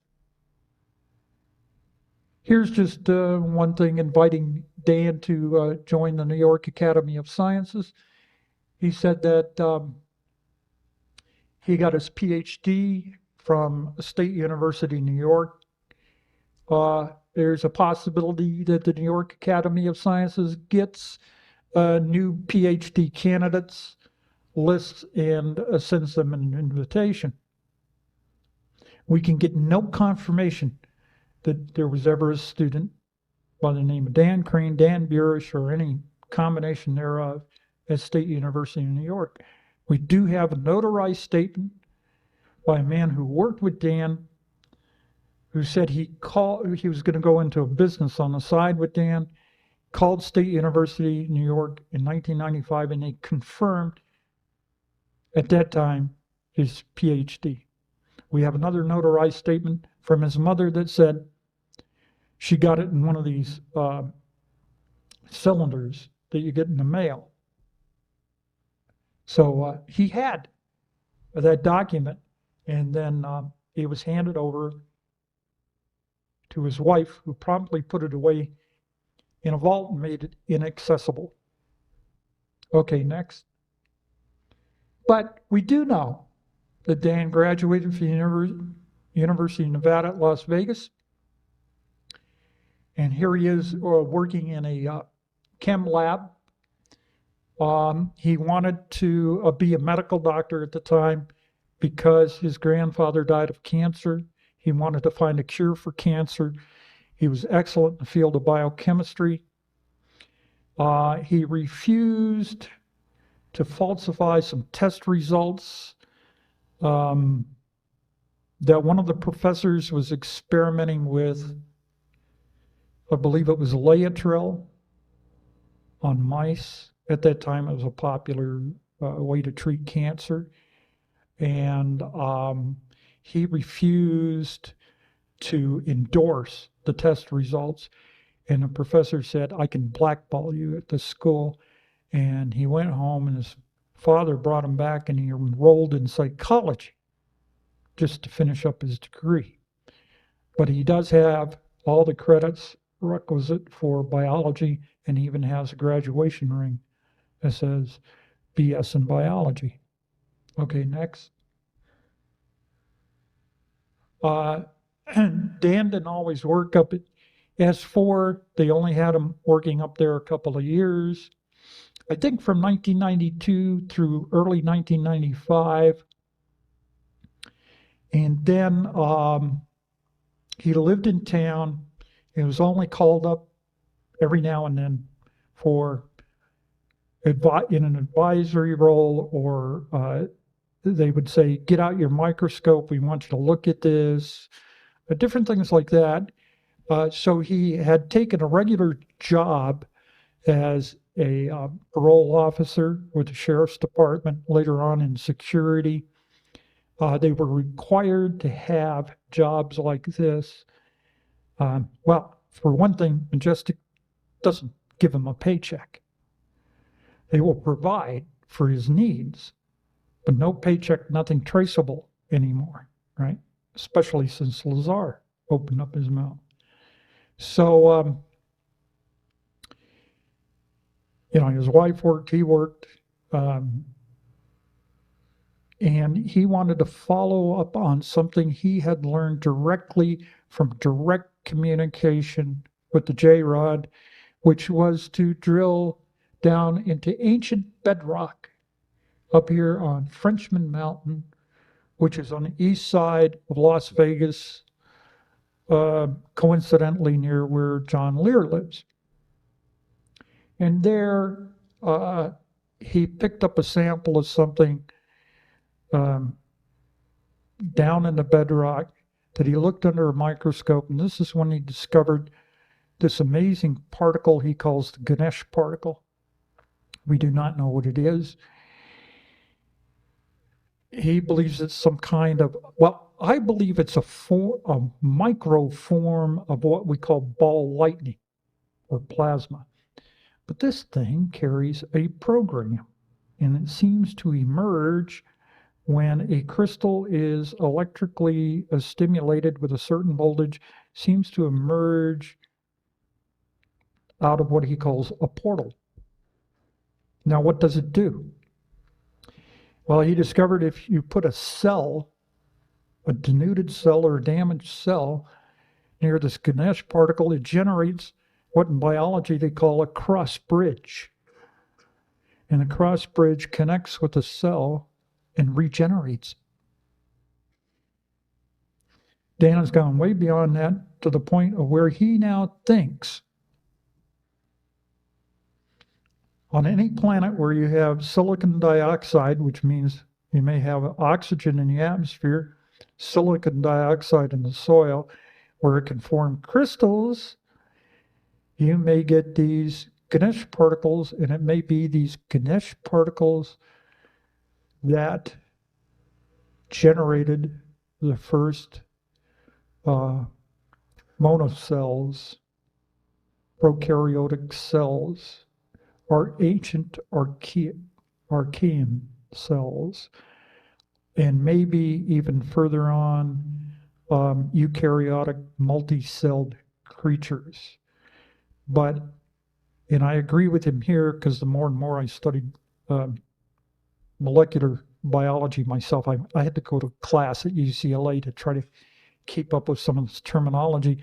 I also came to the conclusion, being that I am a information technologist and have worked with computers and work with codes, that DNA is a code.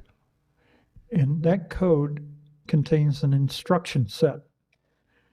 And it seems like out of all the DNA in the human genome, 93% of it seems to be inactive. But now they know it's not what they used to call junk DNA, but that this DNA also plays a role in producing what DNA produces, which is polypeptides, amino acids, and chains of molecules that become proteins, which become the structure of our functioning bodies. It's all as if it were designed by a magnificent intelligence.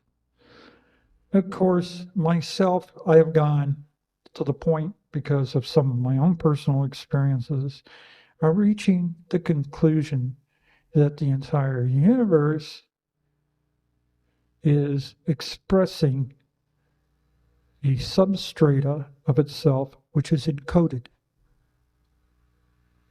All of its laws, all of its rules, everything from subatomic level on up is generated by code. Okay, next. These are the diagrams done professionally. According to Bob Lazar, the first level, Papoose, it's actually Papoose Mountain, not Papoose Lake. Papoose Lake's on the other side of Papoose Mountain, it's just a dry lake. Carved into the base of the mountain is a lab containing 9 hangars with 9 separate discs. Like you said, we don't know how we acquired these, whether they crashed, whether they were given in exchange, whether we shot one down. But he worked on one particular model he called the sports model, because it was like a jazzy sports car. Okay, next. Now, this drawing was done according to Dan's description of underground level 4, where they installed later on biological labs, and a special level 5, where an elevator bypassed level 4 and went down at a slanting angle to get down to level 5, in which there was a special, he said, environmental chamber, in which the J-Rod, who was suffering from a peripheral neuropathy because of some kind of degeneration in his system, was housed in a special environmental unit. And there was a suite, which he called the ambassadorial suite, and you'll hear and see Dan talking about that soon if I hurry up. Okay, next. This is a drawing that Dan did of the degenerated J-Rod from reticulum 4. Okay, next. Here's just a star diagram of zeta reticuli 1 and 2. Next. Here's a picture of Dan spending his time looking through microscopes. Next. Here's a photomicrograph showing a Ganesh particle emerged through a portal. Okay, next. Here's just a scheme he has called Hyperspace to Earth, a notion of how the lotus works. He calls the whole thing lotus. And he believes it comes from a divine source. Okay, next. More micrographs of the Ganesh particles. I brought up the term biophotons. He asked me to do some research on biophotons because I'm more familiar with physics. And I did so, submitted a couple of papers on this. He made those papers part of his project papers and delivered them to Washington, D.C. And I went, what did I just do? Okay, next. Dan is now retired as of March 2005 in emeritus status with respect to Majestic 12. So as you could see, when I first met him, he was still operational, serving as science director of Project Lotus.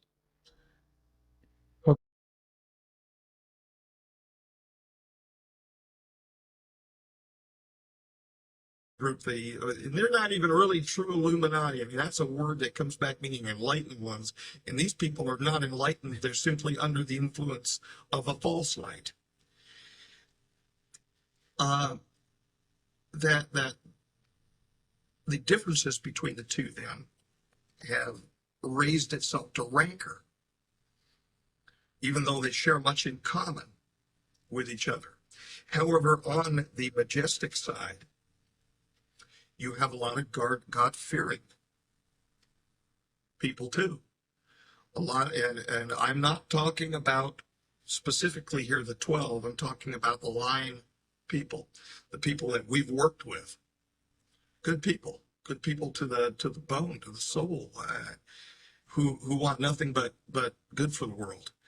So basically, what you're talking about is there seems to be an alliance between, for lack of a better word, the so-called Illuminati group that is satanic followers, and the P45s, what you call the P45s, and the Majestic group, which, even though it has some members from the Illuminati, basically is siding with the P52s. Yeah, I wouldn't really call them some. I would say that they are Freemasons who have accepted the Luciferian influence. In other words, I personally disagree with it. Mm-hmm. The Luciferian influence, but are still acting as good people. For the benefit of humanity. For the benefit of humanity, exactly.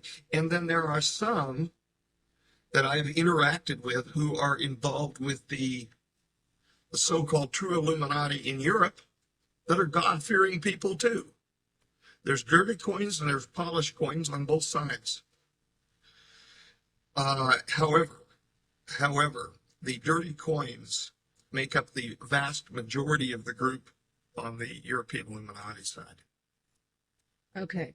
So now let's get to the timelines and explain just briefly, since this gets over into the future and 2012, what the P45s, meaning they are from the future, 45,000 years ahead of 45,000 years ahead on a separate timeline than what we are presently on, or a timeline that we could transition over to from where we are now. So, if we are to accept that we transition, God forbid, from timeline 1 to timeline 2, they would be considered 45,000 years and 52,000 years, respectively, ahead of us. The individuals who dumped near Roswell, New Mexico, back in the 40s, were approximately 24,000 years ahead of us in timeline 2. And that was a mission return, an Earth-to-Earth time travel mission. that. We're on timeline 1, I'm assuming you're saying, and we're headed for 2012, and theoretically, a catastrophe that may or may not happen. Right around now, yeah. Right around now. Yeah. And this catastrophe, has this got anything to do with Planet X?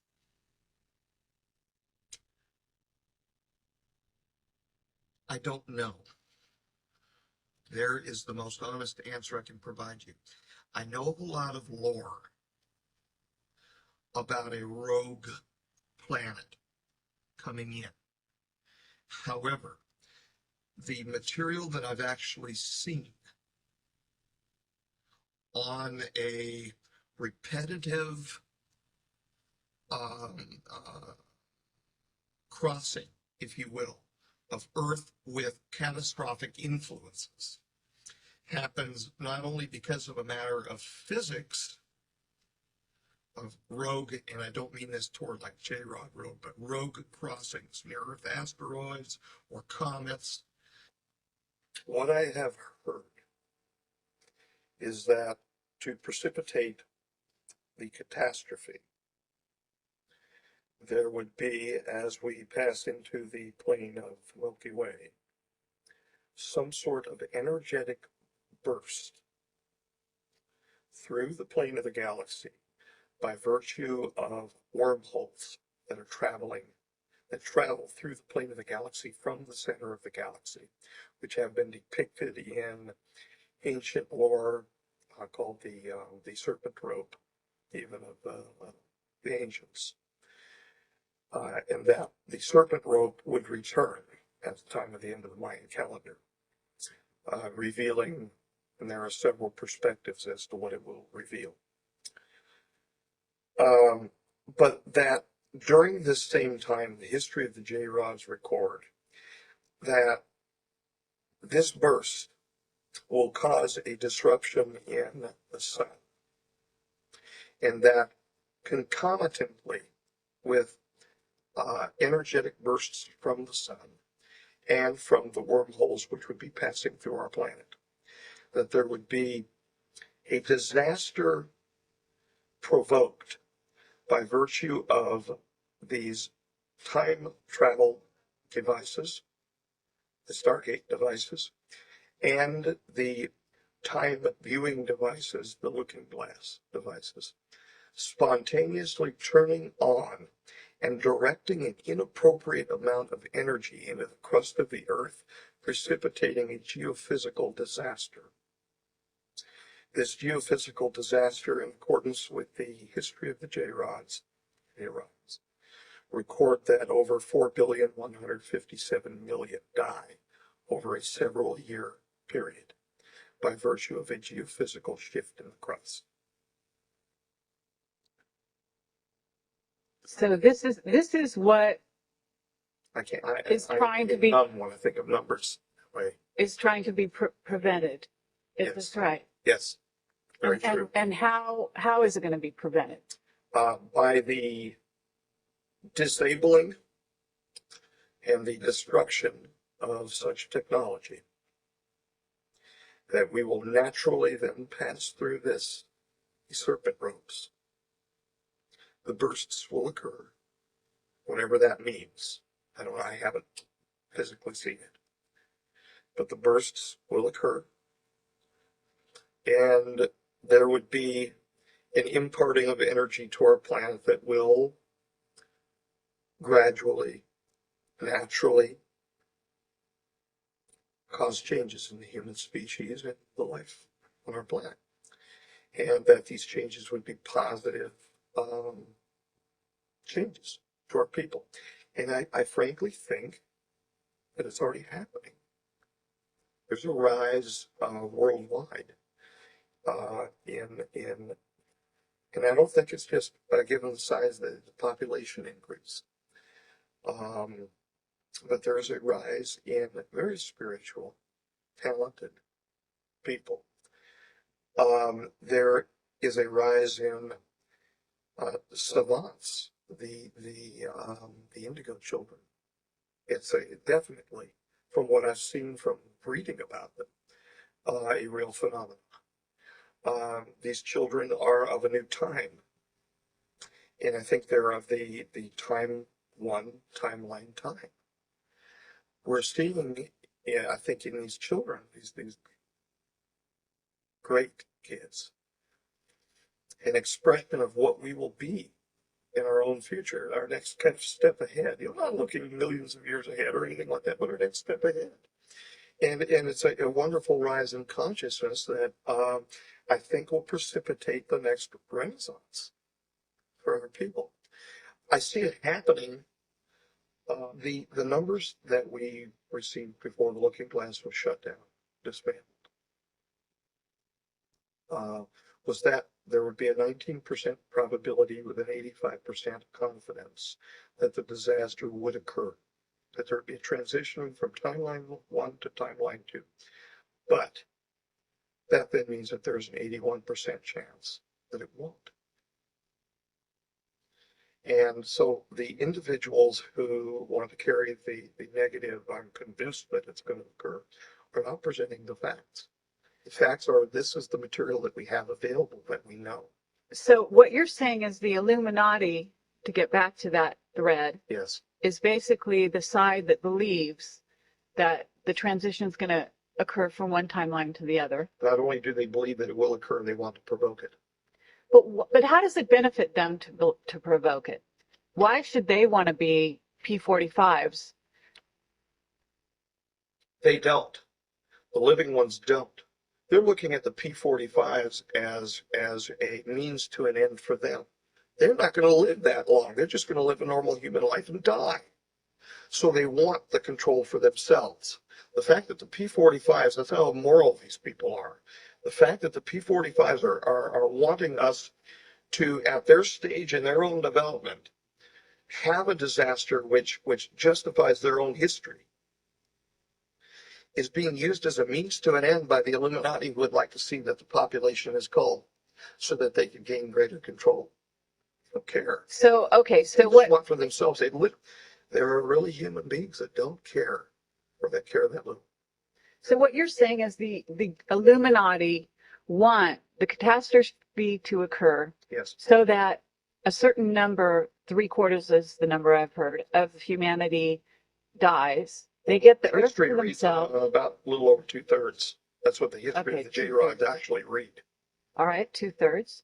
And then what? I mean, they've still had to live through earth changes and cataclysms, right? Right. But these people are also the ones who have their guaranteed positions in the safety zones, underground facilities, etc. And so they are presumed. It is not known for certain, but they are presumed to actually then be the progenitors, if you will, of the people who become the J-Rods. Understand. But in a sense, there is a thought that, in a sense, the P45s, that side of humanity is possibly becomes almost soulless. They become repressed. They still have their same souls because even after 7,000 more years of development, I could see the soul. I mean, as you see the heart of another human being, I could see the soul in Kaela. So it didn't. But Kaela was come not a back. P45. No, he was a P52, but that just means that he was 7,000 years along the T2 timeline from when the P45s So were he in used existence. to be, or his people used to be a P45 Yes, and a P46, 47, 48. yes, yes, Okay. yes. So the soul didn't go away and then come back. It's been there. But then, you know what? Look, you can say that some people are soulless. The Nazis, how much soul did they have when they threw my grandpa onto a car? How much soul did they have? We know what they had, a human soul. As black as apparently what it was, or it's covered over in their demented brains. But I still pray for them that even them, that they've made whole with God. But they still had their souls, even though it was repressed. So, Like manner, the P45s have a soul. okay. Well, then what? Okay, you've talked about the P52 Orions and the P52 J-Rods. Am I right? Okay. Okay, what causes the split? Because the Orions, I'm thinking, are the blonde Nordics. They're the ones that prefer to stay out of the safety zones when it happens. They are the survivors who do not go underground. Are these good? Is this a good division of humanity? I mean, the P52 I don't Orion consider any Nordic. division of humanity good. I consider them the more positive of the two because I consider the positive aspects of humanity to be the spiritual aspects. So you're saying the Nordic line is spiritual, Yeah, more extremely, spiritual. extremely. Yeah. Okay. So how does the Nordic line, I mean, you say they stay out. They actually move off from Earth first.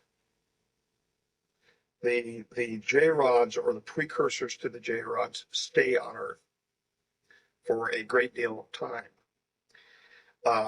Well after 24,000 years from the time of the transition, like 24,000 years from now, because there were 24 or so thousand years ahead of us when they crashed in Roswell in 1947. Those were 24s. They stay. The Orions move off first to the place after the reestablishment of a society on the surface of the earth. Technology is refurbished, etc. They move off to the place where the Ark is held. Which is where? Our nearest body, the moon. The moon. Where on it, I'm not going to say. Okay. Well, this It's gets having into, to defend against the possibility of timeline 1 transitioning over to timeline 2 in a manner different than I've been told. And I'm not going to be the person who hands off the wrong information. so, okay, but you're saying the Nordics are going to get off Earth if the catastrophe happens, or regardless. They leave after. after the catastrophe Yeah, happens? presumably several thousand years after it happens, they Several leave. thousand years. Yeah. Oh, I was getting the impression you were talking about them Not going on spaceships or something. No, they move off to the moon several thousand years via spacecraft. They get to the place where the Ark was held, and they reestablish a new community. From there, they move to Mars. From Mars out to Orion. So We're talking a lot of time here. the face on Mars is I hope you enjoyed part 6 of Dan's interview from Through the Looking Glass. Before we conclude the video, let's listen to Dan explain to Bill the details of his time spent with J-Rod at the Groom Lake facility. The level of consistency in his story and his body language represent that Dan is either an award-winning actor or what you have heard here is true.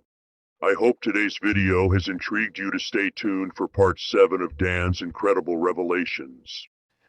Okay, the first question, Dan, they want to know is, where did you work in the mid-90s, and how did you come to be employed there?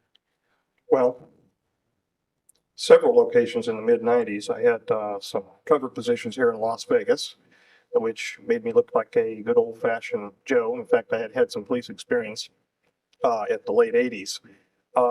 You're probably centering your question around work for the government. In 1986, I was approached while working as an undergraduate student in Dr. Bert Bell Barbero's office, in his parasitology laboratory, to be exact. I was looking through a scope at the time. 3 gentlemen walked into the laboratory, closed the door behind them. There was 2 uniforms and a suit that were present. Both of the uniforms I would make as most probably being United States Navy. My memory of that one event's kind of hazy after seeing all of the suits and uniforms and whatnot. We spoke for a while. They asked me if I was interested in seeing the world and the like. Told them I in fact was. We went through several interview processes, not unlike this, and reviewed my background. I went through several background investigations. Finally, starting up 1991 timeframe, I was cleared for working past Groom to the Papoose Mountain facility, that place that doesn't exist, about 90 miles north of here, the nowhere place. That's how I came to work there. My original assignment was at the Groom Lake facility to review histopathology slides. And I went through nearly a year's testing and then was basically let loose for a year, and I heard no contact from them. After that, I was brought back in and shown some higher grade slides of unknown origin. Following that, I was introduced into a working group and subsequently brought into the Papoose facility, the Site 4 facility. We worked for well over a year on slides of unknown origin. After I took a minimum leadership position under several of the other biologists who are already present, most of which are now deceased. You know the names of those individuals. I was then introduced into the level 4-5 facility, and the 4-5 coded for 9. You're aware. Yeah. This in ancient history. And so what we did is introduce the new members, myself amongst them, into the Cleansphere area, and we were eventually shown the subject for which we were examining the slides. The slides were unusual in that they were in pressurized cells, and they were reviewed by us on a conveyor with a completely automatic microscope. We weren't touching anything. We give verbal commands. At the second instance, we were finally allowed to have a VRML, like keyboard, for examining the slides. And I digress, but then working with the J-Rod itself in the ambassadorial suite of the Cleansphere suite. Now, was this under this Project Aquarius? Yes. Initially, I was assigned as a working member of Project Aquarius. Then finally, I was made an assistant working group leader. And then mysteriously, after one meeting with the J-Rod, I was asked to take the working group leader position. I didn't find out why I was asked to take the working group leader position until, well, within this last year. I never understood it because Stephen was older than I. He was my senior, not only in ability, but in age. And I would have never figured being advanced above an individual like that in ranking within a working group. And in fact, I never considered myself above him. We worked together. The Q94 document that you have in your possession was co-authored. My name went on there as the primary investigator because I was the working group leader. But in fact, he and I were both involved in the authoring of that document. Oh, okay. Now, could you explain briefly what you were briefed on who and or what J-Rod was? Initially, I was briefed that J-Rod was an alien, specifically from the reticulum system, to reticulum 4. Okay. I had no idea the truth. Yes, from 2 reticulum 4 now, but I had no idea the truth of how they came to be. As I said to you before, I have never met an alien, but I have met an extraterrestrial. Mm-hmm. I found out subsequent to interactions with the J-Rod. And again, they have personal names. The term J-Rod simply means 15, which was a basing name for where they're located, the number of light years from our location. So they took those names and they identified through the Sigma protocols, the linguistic protocols, with a rod symbol, which was an inertia symbol, and the letter J. And in fact, that was a combination of Mayan and Egyptian numerology having to do with a rod and a J, meaning 10 and 5 for 15. Okay. Now, 15 light years away, is that the police 876? 76 Charlie, from what I've been told. Mm-hmm. Okay. Now, he did not specifically tell me that that was the location, but the number 15 was mentioned. Well, how They did call it apparently police 876, whatever. how did J-Rod get here? I mean, how did he, 15 light years away? That's, He crashed in 63, from what I understand, oh, is that right? outside of Kingman, Okay, Arizona. right. There was a problem involving his physiology and his biophysiological communication with the craft Mm-hmm. went wrong. And of course, he's ill, as we know, with the MGUS and the paraprotein associated problems. And he crashed. And how was he transported immediately from that crash site to the S4 facility and housed? That I don't know. Okay. That So I don't know. you don't know how he came to be at the facility in the first place? I believe he and associates were transferred separately. Mm-hmm. He to the originally to the Groom Lake facility, Okay. and an associate to, I believe, Los Alamos. Los Alamos. I have no independent verification of where the associate went, though. All I can say is that he was there at Site 4, right? Now, you interacted with J-Rod. Was there a general procedure for this interaction? Well, there was not a general protocol? procedure. There was a very specific procedure. Very specific, okay? After we would be brought in with our helper biologists, there was controlling helper biologists, those in the gallery, and then the introduction specialist, which was myself on a number of occasions. We entered the clean sphere through a large series of protocols involving pressurization and compartmentalization, no pun intended, until finally we were pressurized in fully encapsulated a TEC, a TES, total encapsulated suit for entrance into the clean sphere. Once we were pressurized and entered into the clean sphere, well, I should digress. We had a medical evaluation of all of that first, but they ceased doing that after a couple of medical evaluations. So it was more just interested. Let's get you in and get the work done. I would enter into the clean sphere, and I was not supposed to communicate with the J-Rod at all. I was not supposed to know his name. The reality is we were communicating from the time that I entered into the ambassadorial suite external to the Queen Sphere, talking back and forth freely. I could hear whatever he was projecting at me from thought, and he could very clearly hear what I was thinking. I say hear, meaning perceive. I was supposed to stand over by a hologram projection system, which was run as like a teleprompter system over to my right that would be run inside of the Clean Sphere glass. Hold my hand up and mimic certain signs. And it became a joke. It really did. It became a joke. Those folks who were watching from the gallery running the show thought that I was standing there and mimicking the signs, and this was the only communication underway. They perceived on the day that the approach, the close approach that he made, the grabbing incident that he did with me, they perceived that there was a communication that occurred. So I began getting questioned quite extensively whether or not he in fact was communicating with me, because he had promised not to, apparently, with the Sigma unit.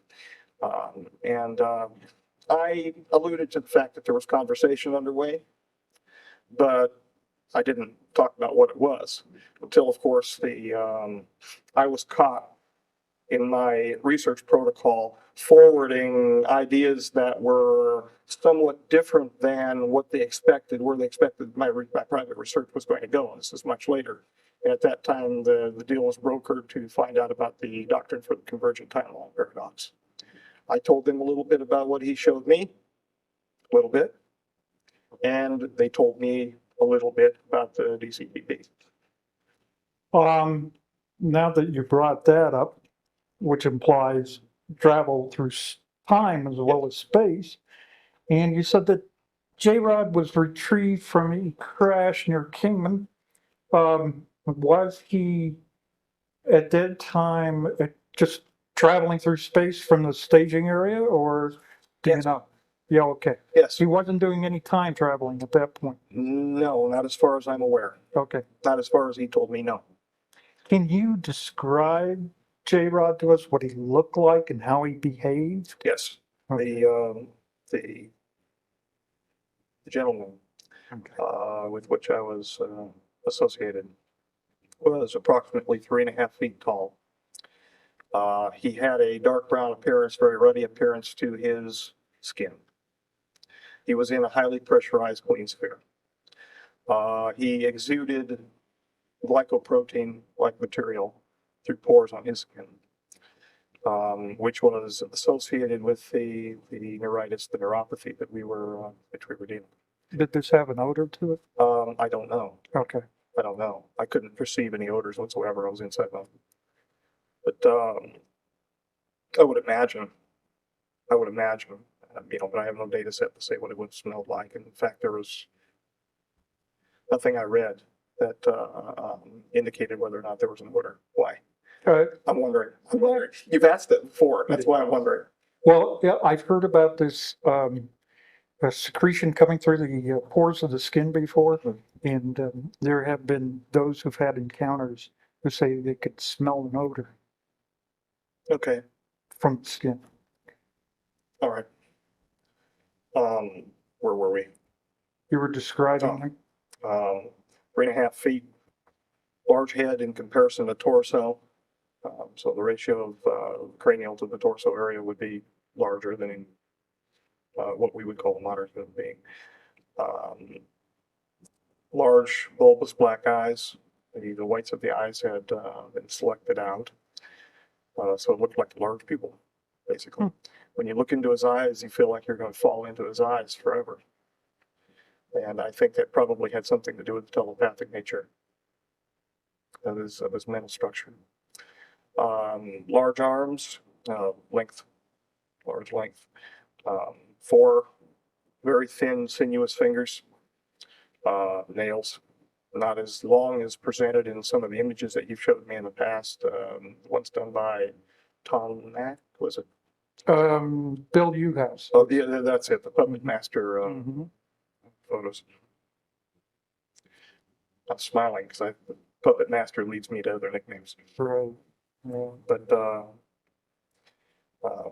he was hunched over most of the time, could not support himself fully, given muscular atrophy, and that had to do with the peripheral neuropathy which he was suffering. So he would grunt and move toward me almost in a flopping fashion. Feet were large in comparison to what we would say our feet would be. How many toes? Unclothed, 4. 4. Yeah, he was unclothed, Mm-hmm. which bothered him.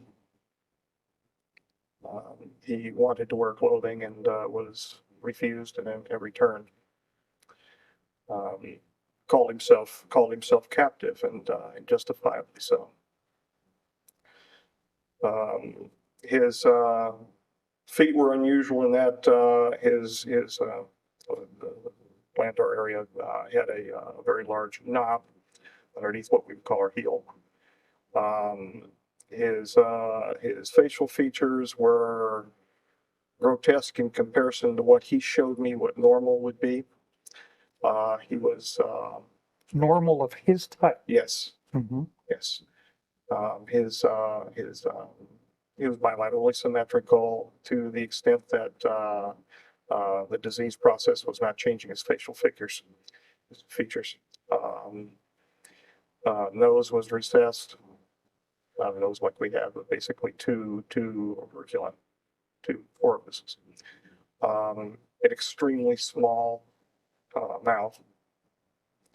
A hard palate, no teeth. His musculature, again, it was suffering from the problem at the myoneural junction due to the Do neuropathy. you have any idea what his chronological age was? 622. 622 years. Okay. What is And the normal lifespan? that I don't know. Okay. That I don't know. That number 622 is now used as an important number within the community. Okay. A reference, a request from 622 or a report from 622 could be from anybody. So it's used, and in fact, the SRP report that I have with me, the supplemental report for 0302 that I have probably is labeled from reviewer 622. I haven't getting it's going to be a cold reading when we look at it, but it's probably from 622. Okay. They excrete in a manner that we would excrete. Mm-hmm. Their external genitalia are different than ours. The females have somewhat like vulva, but they have a clasper situation. The male has a male clasper, the female claspers, and if it looks like a disc with rectangular solids that are rotated into position for clasping at the inguinal region. They do have internal fertilization. Now, this was something you read because you didn't see a female, did you? No, this is something he showed me of his wife. Oh, internally. Yes. And how was that image presented to you? Did it appear? I was inside the image. You were inside the image. That's what it felt like. Like virtual reality? Or? Yes, everything that he showed me when this was the incident. When he projected it into me, it felt like I was there. Mm-hmm. My sensations were heightened. Quite extraordinary. Mm-hmm. Was there a background perceived? Was she in a domicile of some sort? Excuse the pun, a gray surrounding, very, very dull, drab surrounding, almost like a concrete evacuation center. Where you'd have evacuation zones underneath the hotels in case of a mass casualties or mass disaster. Where it was a very clinical environment. Huh. So were you impressed that he was kind of depressed about his situation? He was extremely depressed. Mm-hmm. If we were determining human, I'm not a psychologist, but I think he would be termed as clinically depressed. Okay. He wept, but he didn't weep outside. He wept when he was with me. Well, could you estimate what his level of intellect was? Smarter than me. Mm-hmm. He was smarter than me by a long range. Did he have a wide range of knowledge? The mathematics that he showed me blew my mind. Oh, is that right? He showed me concurrently not only the equations for the rule of nines, but he also did so diagrammatically, and he did so with three-dimensional, like a VRML system, where I was watching cubes come together. So that if I was not understanding, apparently if I was not understanding the script, I would understand it as a child learns group theory in mathematics. Highly evolved, highly intellectual, highly repressed emotionally. When I was with him, I felt great happiness to be with him, but I could feel his great sadness, not only because of what he wanted to become, what he knew he was by being present with us, but where he was and how he was being treated. He was not part of the group that has to be catered to involving the T9 treaty that was just signed. He wanted to help. He was willing. When I went in, for God's sakes, I took well over, nearly 300 individualized aspiration samples from his neurological system. He would hold his arm out for me to take them. There was no pain medication. And whenever I would fire the introduction system to remove the sample, it was an aspirative avulsion system, he would cry. And then he would just stand there and look at me. There was a suction, wasn't there? Yes. Yeah, in fact, I would bring the sample after the initial removal from his tissues into the introduction system, and then approve it and move it from there to one of the helper biologists. Usually it was Robert, outside of the clean sphere, and then he would move it from there to be handled under our normal protocols. It was a level 5 pastor, BNBL system. He'd just stand there and take it. So, do you feel the communication that he established with you when you were in contact with him, could he extend this communication over any distance? 60 feet. 60 feet. Definitely 60 feet. Okay. So 60 feet from the center of the clean sphere to the introduction ramp going down into the ambassadorial suite. So at least 60 feet. So you don't feel like he's been in communication with you since that time? No. Okay. Was it selective in some way? Was it willfully selective on his part, who he wanted to? Yes. Yes. The folks that I'm sorry. The folks that wanted to find out what he was saying to me, they knew darn well that he was communicating with me after a while, because I was smiling. I couldn't help it, because we were actually joking back and forth. And they didn't know. They didn't have any clue. They didn't have any clue what he was saying. So it hadn't been selective. They certainly wouldn't have pressed me like they did after I woke up from the big attention scenario. I woke up outside of the clean sphere. I was drug out of there by Stephen. He finally got a secondary suit on and drugged me out of the clean sphere. No, they had no clue. They had no clue what he was saying. I'm sure of it. They were extra rough in removing my plug and my catheter and all of that business after I got out of the TES.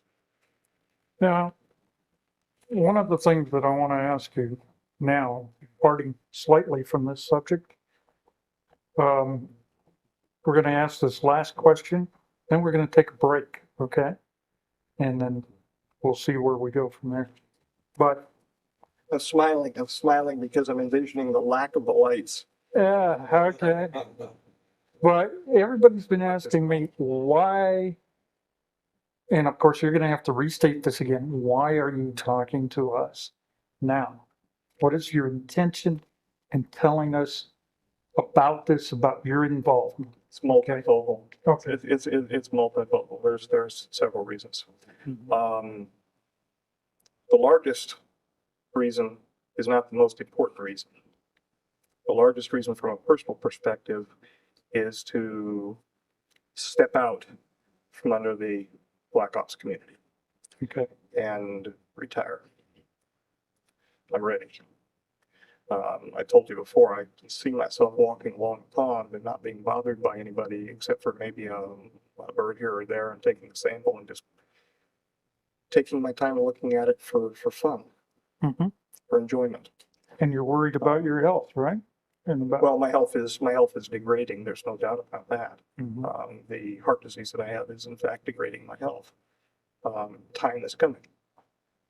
I don't know how long that is, and of course that's within God's providence. So you would like to maybe have some freedom, to have some time Yes. of your own, Yes. to go to Walden's Pond or something, right? And study the life.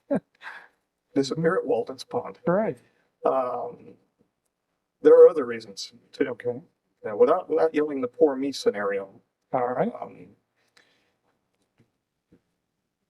Yes, people have a right to know. I mean, that's, other folks have screamed that. Some of them, I think, real. Some of them phony as a $3 bill. Yes, they have a right to know what is going on. They have a right to know because this is their future. Or maybe not. And it depends upon our wisdom or lack thereof. This gets me thinking. The one thing that we've heard from the Brookings Institution study, the famous clamp study, was this would cause a great social upheaval. It would destroy our social bonds, our religious bonds. And in fact, when I know I'm digressing, but I ramble.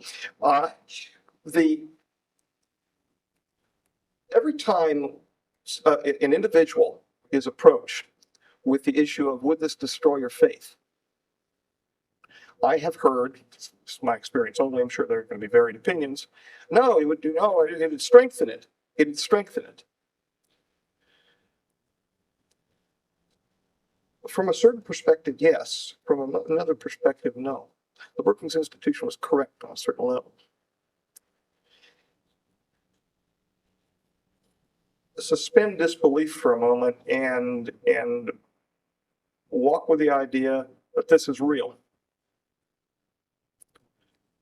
That the ruins that are present on the moon and on Mars, the ancient temples, were in fact and are in fact the gifts of our own progeny. Can you imagine what is going to happen when those temples, which were prayed to as the gods, are found out to be nothing more than the creations of men, that the men themselves were those who were being worshipped,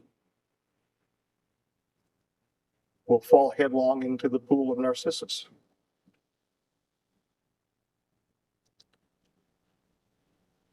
And maybe that's a good thing. Maybe that's a good thing. Maybe we'll find truth, love, God, something other than buildings and stones and marble. Maybe we'll find out who he really is, or she, it, or just us. And each one of you needs to decide for yourself whether he is speaking the truth. I cannot decide that for you. I'm just here like an attorney in court. My father was an attorney, presenting a case to the jury saying, this is, there's a good case for this man being who he is. And there is supporting evidence for this. There are a lot of things still that do not make sense. There are gaps, there are discrepancies. I admit this to you. But I feel fundamentally the core of this man's story, he is telling the truth. But only time will tell. And like he said, it is our future that matters here. And I want to thank you very much for listening tonight.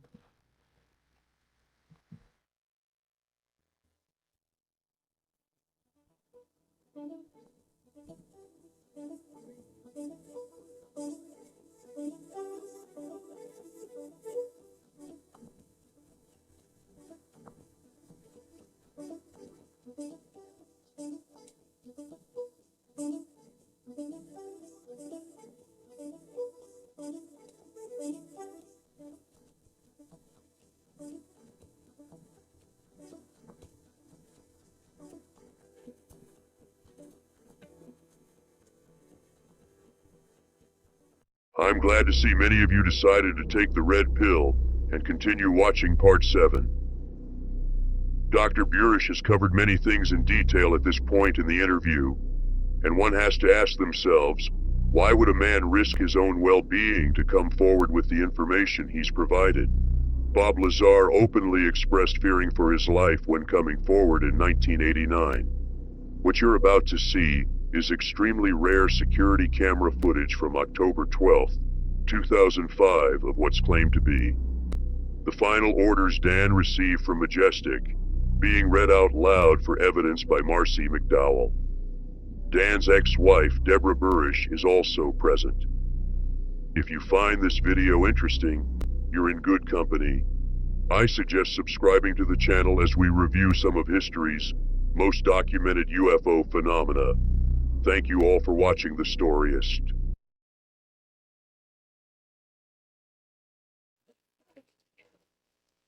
Okay.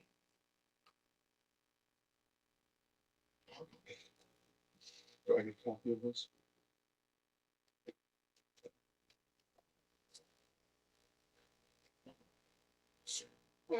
Let me just read this to you, and then we'll figure out if you really want a copy, or if she could send you a copy, or a hard copy, or what you need.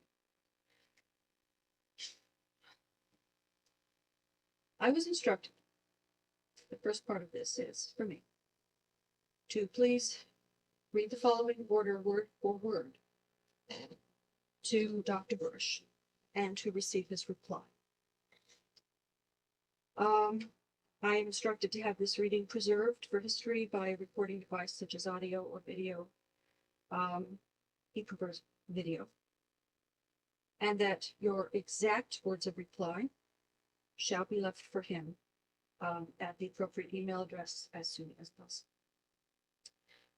And he goes on to say, please understand that we hold that you and Deborah Burisch, shall be jointly held to care for Dr. Burisch's personal safety during the times ahead. And I am instructed to read this order to Dr. Burisch with new president. Top secret, magic eyes only. 2. The Honorable, the Most Honorable, Dr. Danny B. Katselas Burisch, Majestic, ID number H6196E. From the Most Honorable MJ number 1, for the consistory of the Majestic 12, Washington, D.C. Within and for the consistory of this majority assembled, by order of the Majestic 12, in formal high session Thursday, October 12th, 2005 AD. You are hereby instructed, ordered, and enjoined, to the best of your abilities and talents, to present the truth of the extraterrestrial reality as you have personally known it, on dates yet to be established, to the population of the world. You will conduct this disclosure with the application of your sacred honor, without regard for your personal security, and in an unwavering manner rely upon the truth and the countenance of Almighty God as your personal defense. Know now that you have the personal assurance of the Majestic 12 that none shall prevail against you, that your message shall be for the unity of humanity during the times of the Disciples' Cross. Such supremacy of word, but subordinate to God, is established by treaty with the future extraterrestrial intelligences. You are hereby held to all ethical and moral boundaries, as in keeping with the standards set forth for senior agents of the Majestic 12. May God be with you, O Son of the Majestic. We will stand unanimous and adjourned to your purpose. Your acceptance of this order is hereby requested forthwith.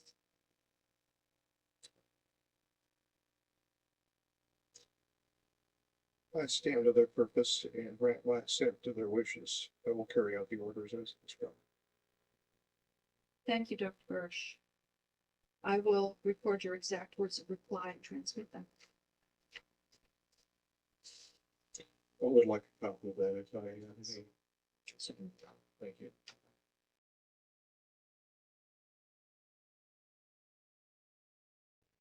Are we looking at something that was left behind by the Nordics? So we're looking As best as forward. I know. We're looking forward to our future when we're Looking at a looking at the paradox. ruin. Yeah, we're looking at a paradox of their ruins, which they left on another planet In our future, in our future. in our possible future. Yep. Okay, well, to come back to this She's future, actually got the best command of this information of anyone in the public with whom I've spoken. I know. Thank you. That's a very sweet thing to say. It's honest. Thank you. I'm getting another question here from our small audience. And I must say that Bill Ryan is Bill Ryan, Bill Ryan is also sitting with me and listening to this amazing information and asking some good questions. When we're looking at Mars, are we therefore looking at the future? Now the question I is don't this. understand that. The question of the day is that what is going to happen?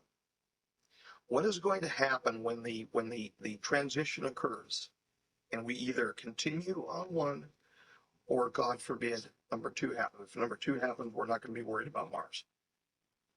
We will have much more important things to worry about at that moment. Let's say, God willing, and I think we will, remain on timeline one. What's going to happen with our imagery of Mars? I think we'll probably remember taking images of these anomalous structures.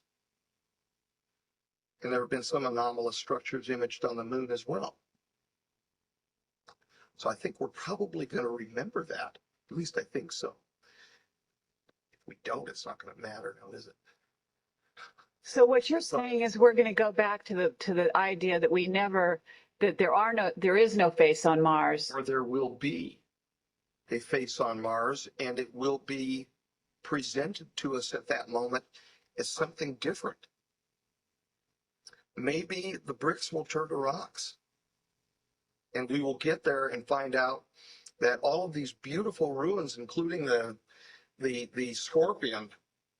If you don't think it's a scorpion, tell me what it is. Okay, I'll show you the images from Star City on the top of this pyramid. If it's not a scorpion, tell me what it is. But perhaps we're going to get there and we're going to find out that all of this presumed architecture that we are seeing by virtue of the geometry that we're attempting to apply to these images is nothing more than rocks, that we've never been there. Because at that moment, because we had not transited over to timeline 2, that we have never visited there until we finally put, quote unquote, man on Mars. But there's a profound Okay. paradox here, because There it is. because what I hear you saying is that we're looking through telescopes where we're receiving light in present time with a few minutes difference. A few minutes. That's being reflected off objects on the surface of Mars, but we're actually looking at a possible future. That's right. I don't There understand. are impacts into our timeline now, which have occurred. This is the information that I received not only from Kaela, but also from the material within Majestic. There are impacts into our reality now, our timeline now, by virtue of the amount of time travel which has occurred. Every time they have gone back in time, they have caused small paradoxes which have built up as our reality that we now perceive. In other words, there is actual Newtonian superimposing. And that is a frightening thing to me. So it's almost like putting money in the bank, though, every time they come from the P45s, in a sense. Their Look at it timeline becomes, as creating a larger heap of manure. well, okay, but emphasis appreciated. However, nonetheless, it is like a deposit towards the actual occurrence happening. I mean, I don't know. they are agents of change, in a sense. They are agents of change, as all human beings are agents of change. But I don't know whether there is a cause effect, whether there's a nexus between cause and effect having to do with their amount of time travel and the superimposition which is going on in our reality and the disaster itself. I think that the disaster itself, from everything that I've read and heard, is a direct consequence of the technological aspect of bringing too much energy toward us in a non-natural manner. Okay, well, basically, you're saying there's two timelines. I mean, I'm sure you're aware of the work of physicists now that are saying, look, if you can have two timelines, you can have 2 million. Well, don't we really have 3 or 4? I'm discussing 24,000s. I'm discussing 45,000s, 52,000s, and present day. How many timelines are that? Because these people moved ahead linearly in their timeline. Just because we want to call it timeline 2 doesn't mean that there are other effects or superimposings which are occurring on different realities during even their own timelines. Exactly. I mean, there's a sense at which what you're talking about is not so much that the P45s, for example, timeline won't exist, as it will actually separate from our reality and become more like a parallel reality instead of an intersecting one. From what I understand, the people who were just prior, which would be us, according to their history, to the people who are just after, exist as a straight vector of time. So in other words, God forbid the catastrophe occur, it will just appear as tomorrow the catastrophe occurs, et cetera, and we move forward and changes start occurring in the earth. There is a disaster, there's a loss of huge life, et cetera. We won't probably feel anything change aside from the fact that we'll all be running scared for our lives. Aside from that, I have no explanation. Okay, you're saying if the catastrophe occurs, Yeah. but if it doesn't occur, there's still the element in which we have been visited by a timeline in which really does exist in a sense. And how do you unmake something which has been made? that's kind of, I mean, it's more of a philosophical question. I don't know, and all I can do is defer to the creator on that Okay. issue, because all we do is perturb. What has told you that this is true? All of the above. Okay. It's all of the above, plus information directly from Majestic, I think. Why is Majestic in a place to know that this actually happens or doesn't happen? In other words, you've got the looking glass technology that they use and you use, and you were instrumental in discovering. Were you in? No. This is an original technology which was derived from ancient cylinder seals by people from our future who provided it to us, meaning the rogues, the P-45s. Okay, the people from our negative. That's right. We wouldn't have this lovely technology if it wasn't planted in our past for us to use now. The entirety of the technology must either be disabled or destroyed. In other words, to unmake the technology. Until at least after we pass through this time period. There is no way, from the deceit, the conceit, the avarice, and the greed that I have been around over the last 20 years amongst the good side of these two dirty coins. There is no way that they're not going to start this equipment back up again if it's usable after this. Of course they're going to. Come on. I mean, they've got this, it's like a magic box to try to see into the future. What they're going to do with our future with regard to that, I've got no clue. I have no power over it, and I have no clue. Okay, so this looking glass technology comes from cylinder seals. Originally, yes. How? Originally, it was a series of instructions for accessing the wormholes which naturally pass in the hyperspace in which we find ourselves. And from there, they worked on the technology. They built the equipment from the instructions. After building the equipment from the instructions, they began to tweak it and find different things out about it. One of the things that they found is that they could actually use it as a peering portal, like a peering glass, if you will, to see different aspects of not only the future, but the past. Are these Sumerian? I would say that they slightly predate Sumerian time frame, but that some of the information which came down from cylinder seals that slightly predated the Sumerian time frame were then recopied in Sumerian seals as well. And those cylinder seals, oh yes, and those cylinder seals, to the best of my knowledge, have all been obtained. From Iraq. Some of them from Iraq, yes. Some of them from Egypt? Some of them from Egypt, some of them from other countries where they were being stored. And I really don't want to get my country into too many problems here. And you've got, go ahead. For a second, I want to reiterate, the rogue P-45s jumped back, seeded this technology, because that's what they wanted to do, was to seed the land to help facilitate the catastrophe. Because by placing this technology available, they knew that it would be utilized. And as long as we as people, oh my God, they wanted to go back and seed the technology, because they felt that as people, we would be unable to break ourselves away from using that technology. How is it that this technology is being utilized now? And isn't, if you're talking about a wormhole, isn't it the same thing as a Stargate? Essentially, yes. The technology is not being utilized now. Anywhere we find it, we take it.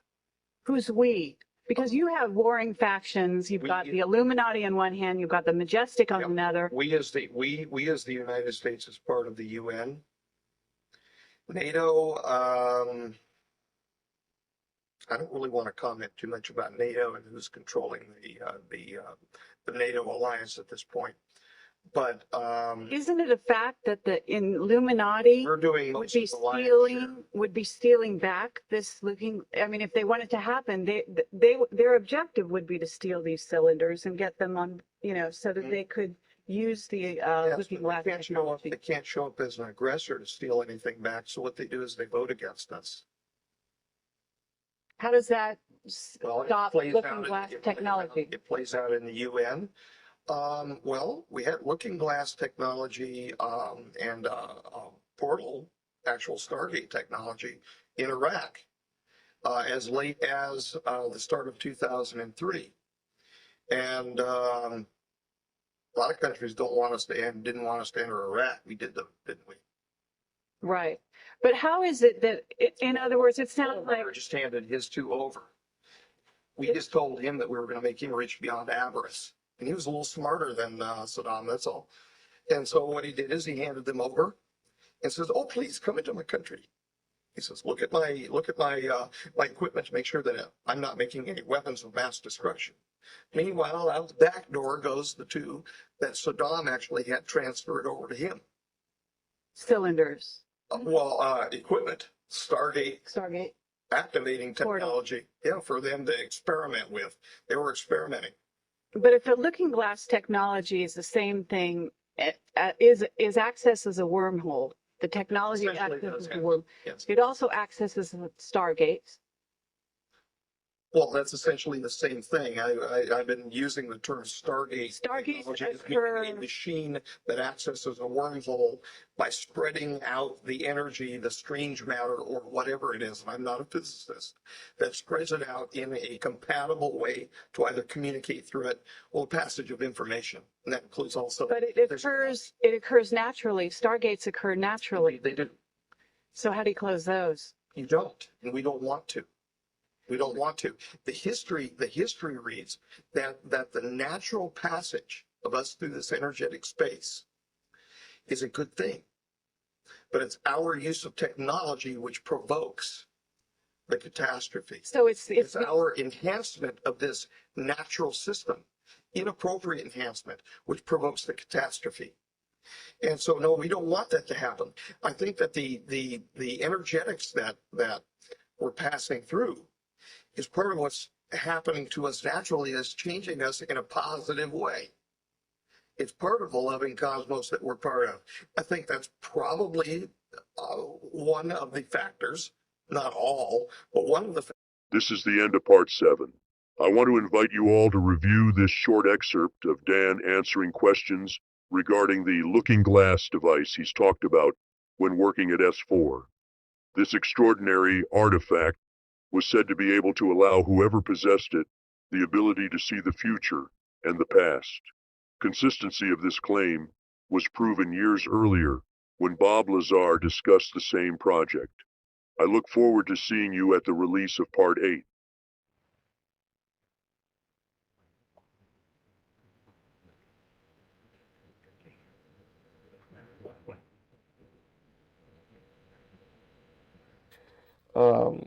There were 3 briefing rooms that were just opposite the facility.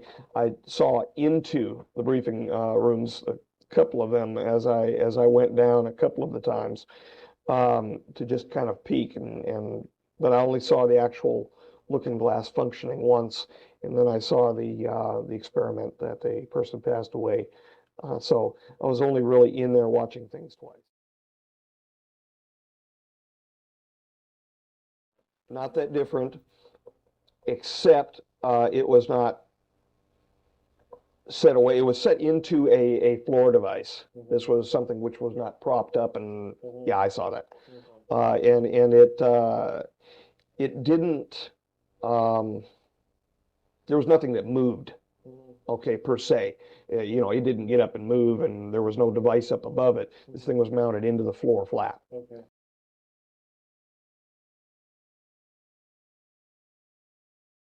Right. I saw at least 2 rings, and I saw a barrel in the middle, which was also set up to spin. And it was into that barrel that I understood that I heard that they were injecting it. Well, I heard him say argon one time. I don't know what the other gases were, but there were more gases that were put into it. And the item ran on electromagnetism. There was an electromagnetic field which was set up as a consequence of the function of the device. But what that field was, what the size was, I have no idea. The Gauss level was or whatever, I have no idea. We were just lucky to be able to watch them use it. And when it was functioning, it looked not that different from looking through a fisheye lens. I saw men walking on a street, but it was a contemporary thing. It looked like a hologram, if you will. Once it sped up to a certain point and then turned very bright, then there was a moment of dimming, and then I saw people. It looked like a typical urban type setting, but nobody ever told me what it was, and we were just allowed to watch and really not ask any questions.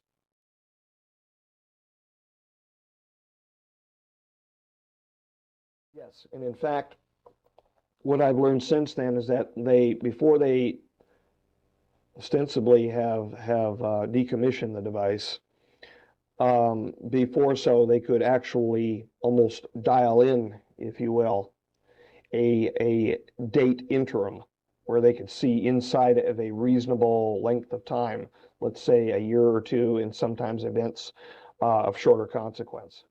Part 8 of Dan's interview covers one of the most talked about phenomenon that are actually human, or are they? In 1953, Albert K. Bender was the first to use the term men in black. He says he was visited by these strange-looking men many times. Attached is a news article and photo of Albert from November 22, 1953. What you're about to see is one of the most interesting pieces of footage of the so-called men in black entering a hotel looking for someone. I hope you're as interested in this content as much as I am, and invite you to subscribe to the channel for more content investigating UFO phenomenon. There's a couple of really strange looking men that were here, and they kind of freaked everybody out, and they were asking questions about you. And of course, now I'm getting a little bit nervous, and I'm like, what are you talking about? And he said, well, he goes, I don't know how to describe them except for extremely odd looking. They were the exact same height, they were wearing the exact same clothes, and they had the exact same faces, like they were twins. And he said they were wearing black suits, black trench coats, they were wearing like the old-fashioned Federo hats. They had extremely, extremely pale skin. And he said they came in and they asked for you. And I said, I'm sorry, he's actually not working today. And it seemed like they didn't believe me. So they started to walk around the hotel, and shortly after they went to the tour desk. But he goes, they freaked me out, and I really wanted to tell you that there were these weird guys in here looking for you. So, of course, now I'm a little bit skeptical and I'm a little bit freaked out all at the same time. So the first thing I do is I run into my security office and I rewound the cameras. And sure enough, here comes two gentlemen through the front door looking exactly how he described. Then the next day, I was talking with my tour desk, and one of them asked to talk to me. She came in my office, the same as my bellman, and she said, I heard that you heard that there were some men looking for you. And she said, they asked a few questions about you, and they said strange things that I didn't understand. And they were talking about governments and conspiracies, and none of it made any sense to me. But she goes, they were very, very scary. She said they had no eyebrows, no eyelashes, nothing. Their hair looked like they had a wig on, like it was attached to their hat, like it wasn't even real. And she said, and the scariest thing, their eyes were so big and so blue that they almost hypnotized me a little bit. And she goes, and you're going to think I'm crazy when I tell you this, but I swear they knew what I was thinking. And she started to cry. And she said one more thing before she left. She said, these men, they didn't blink. Not once did I see them blink.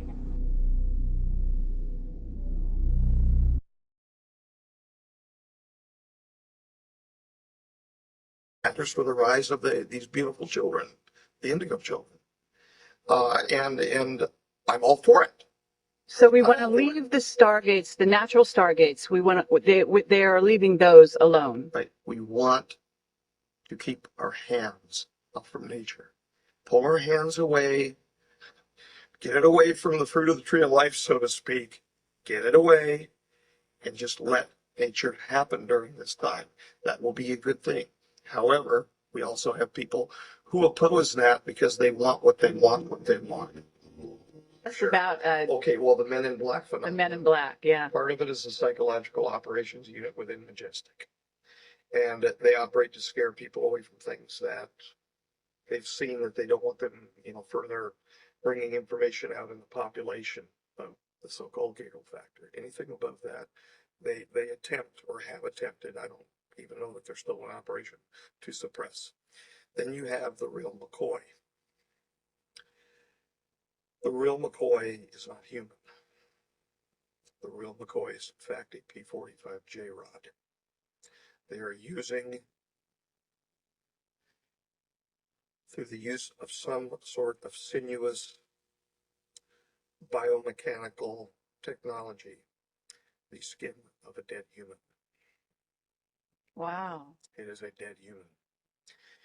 These are the ones that walk up to you and they look like they're shuffling, like they've just filled their drawers. When they speak through this technology that they have wrapping around them, they sound very bland, very monotone, and they don't belong. You can tell very quickly that they don't belong. Have you met one? I've met several of them. They were operating around my work at Sunchase before we were moved to a different location. Yes, they're very sallow in appearance. They thought that it was an appropriate expression to sing me happy birthday one year over at, I think it was the start of 2003. It was either 03 or 04. 03, I believe it was. Yeah. And I did not like being around them. And they will not think twice but to use force on you. They will hit you. They will push you. One did me. Marcia, not that long ago, got her fill of both types. Both the psychological operations people who attempted a few years ago to scare her off over at Winchester Park. Those were human beings. They were just striking fear in her. And one actual real McCoy nib. And this thing, I actually saw it first. It wandered onto, they get confused easily. That's a good thing. Wandered onto our property where we're presently living. And I was walking home from her apartment at the time. And I thought a child swinging on a swing. There's a swing set out front of my apartment. The closer I got, I thought that it was a little older kid wearing black. Then I noticed it had a hat on. And he said, "Swing, fun." He was lost in a memory, apparently, of the person that he was wearing. And I looked at him and got very afraid inside because they carry weapons. They can be killed with weapons too. He was not supposed to be on our property. Our security did not do its real job. We're not worried about two-legged real humans that just walk around. It's these things. So he was the size of a child? Is that what you're saying? No, he was. I thought it was a child on the swing set as I was walking up. It was past dusk. It was dark out there. So he was a normal size He was a normal size man, Yep. full-grown person. Yep. Yeah, he was wearing all black and a black preacher's type hat, round brimmed. How do you get rid of him? Well, how do you get rid of Yeah. him? Well, it would be very good if a person could actually. I'll have to be careful suggesting that. because they are still human beings.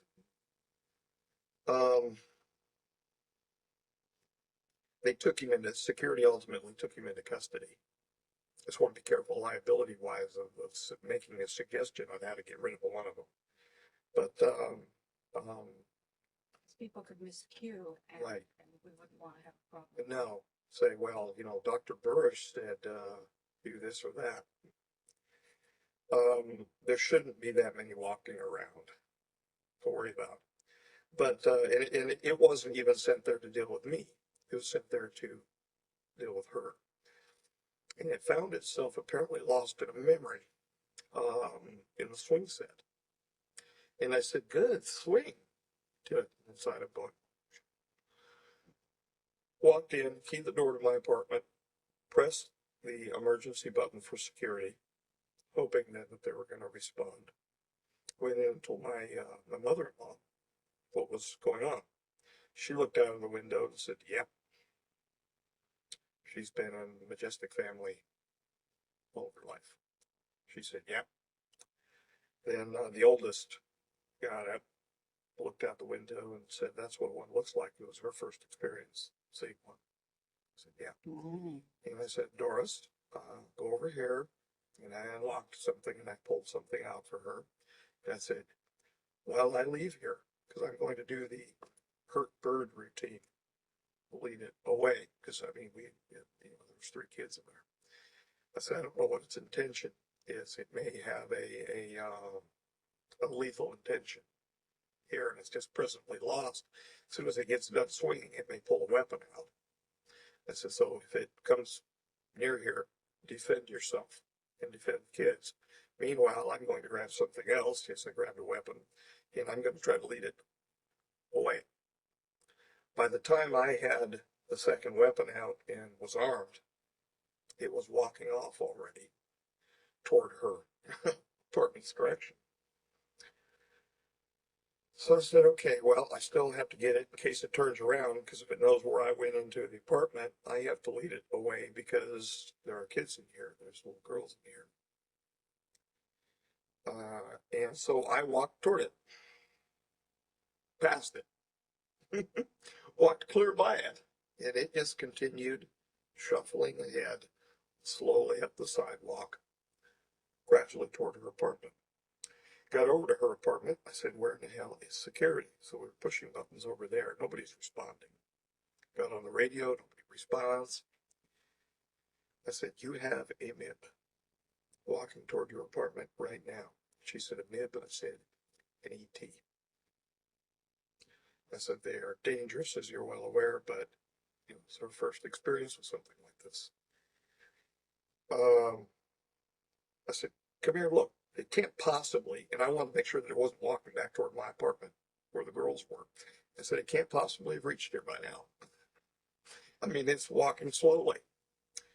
And so she came out with me, and she went over by the wall behind a bush, and she didn't see it initially. It was hidden like in the recesses of the light as it was walking up in one of the shadowed areas, because now the lights had kicked on the exterior of the buildings, all that. And I walked up onto the sidewalk and saw it. And I turned my back on it at that point. They don't run. So I turned my back on it and I said, you may want to be going that way to Marcy. And she said, because she's not the faint of heart, female. She said, why? And then she saw it over my shoulder and laid her first eyes on an ET. And her eyes got about that big, which is the normal reaction. And she walked. Give you some credit. She actually walked from there back toward the corner of the building before I saw her break into something more than a walk. She walked away from it. By then, I'm still standing there and this thing walked by me. Now I'm wondering what why it's here. And I said, hi. And it turned this close to me and said, hello. And then just continued to walk. Walked right past me like I wasn't even there. Toward her. I thought, well, okay. It has an assignment. We don't know what the assignment is because it will not give up its intention behaviorally before it carries out its assignment. And I wasn't sure if it was armed or what, so I walked by it again. This is how slow it is shuffling. It walks like it's got poop in its pants. I mean, that's how you can, I mean, they are clearly not comfortable in the skin. I walked by it again. Now I have made certain adjustments to the firearm I had on me, because I was figuring that whatever was going to happen, it was going to happen fairly soon. And if it pulled a weapon out, I was going to do what I learned in the police department and do it well for probation. Got back to her, got all the way into her apartment, locked the door. And then I said, go get your gun. If it pulls a weapon out, you've been a former cop too, do what you do. Do it well. By that time, we were both shaking, figuring, this was going to turn into something very bad. It sat down on the stairway outside of her apartment, and it had a bag with it. It was a black bag of some sort, and I didn't know what was in it. It could have been anything. And it just sat there. And then it got up, and it walked past her apartment. And now I'm looking at her like, what the hell? That's still no security. Finally, after it had made its way all the way to the basketball court area, and it stood there and looked around, still confused. Security came up with its weapons drawn and took it into custody. Put it in one of the vans, and off it went. They cuffed it, like a human being would be cuffed, and they took it. She got a couple photographs off. We actually, because it walked down toward the court, I was looking through the window and said, well, there's no way it could hit us from here, even if it doesn't have a gun on it or whatever. She stepped out onto her porch and she took a couple photographs. It was a disposable. I found a disposable camera. It was up on the bookshelf near the door, and I just grabbed it, and that's all I had. She took a couple photographs of it, and we have since made those public on the Eagles Disobey forum. Those are real. Real McCoy. The best I could do, the enhancements that show one after another with it, bringing it out from the background. Those are the best enhancements I could do, because the original photographs that we put up there too, you saw, it was just basically jet black. There's no carrying of the flash, and it was not set for, night speed or anything like that. It was an indoor-outdoor type daytime camera, a disposable camera, but it was all that was available. Now, security took photographs and all of that, but they don't share them. Right. At the same time, I was doing my weekly reports, and I detailed it in my weekly report. And I allowed that weekly report to be made available too, where I said, the MIB was taken into custody and no one was injured. But, he just walked onto her property. Assignment still to this day unknown. Well, following 20 years of service for the Majestic, last October the 12th, which was October the 12th, 2005, I was dismissed at the time of their adjournment to complete a final set of orders, if you will, to present the information which I had learned over the last 20 years concerning the extraterrestrial intelligences to the world, or to whomever wanted to hear. For the last year's time, we have been committed to a debriefing of my service since 1986, and even actually before that, we arranged to speaking about my early life as well. we're hoping that within a short period of time, DVDs will be completed and this will be presented. And this will then conclude my service to Majestic with a very big relief, and thank God. Right now, we are presently in the middle of several different projects, inclusive of which is Project Lotus, which has basically been dispatched and dismissed to me after the years of service as well. This Meaning project, it was turned over to you? well, it's been turned over. I don't think that the folks from the former Majestic are continuing to research it all. I really don't think that they want anything to do with it after the problems that we've had and associated problems at a couple different facilities involving, we'll say, extraneous energy emissions around the project. So caused some damage to their equipment.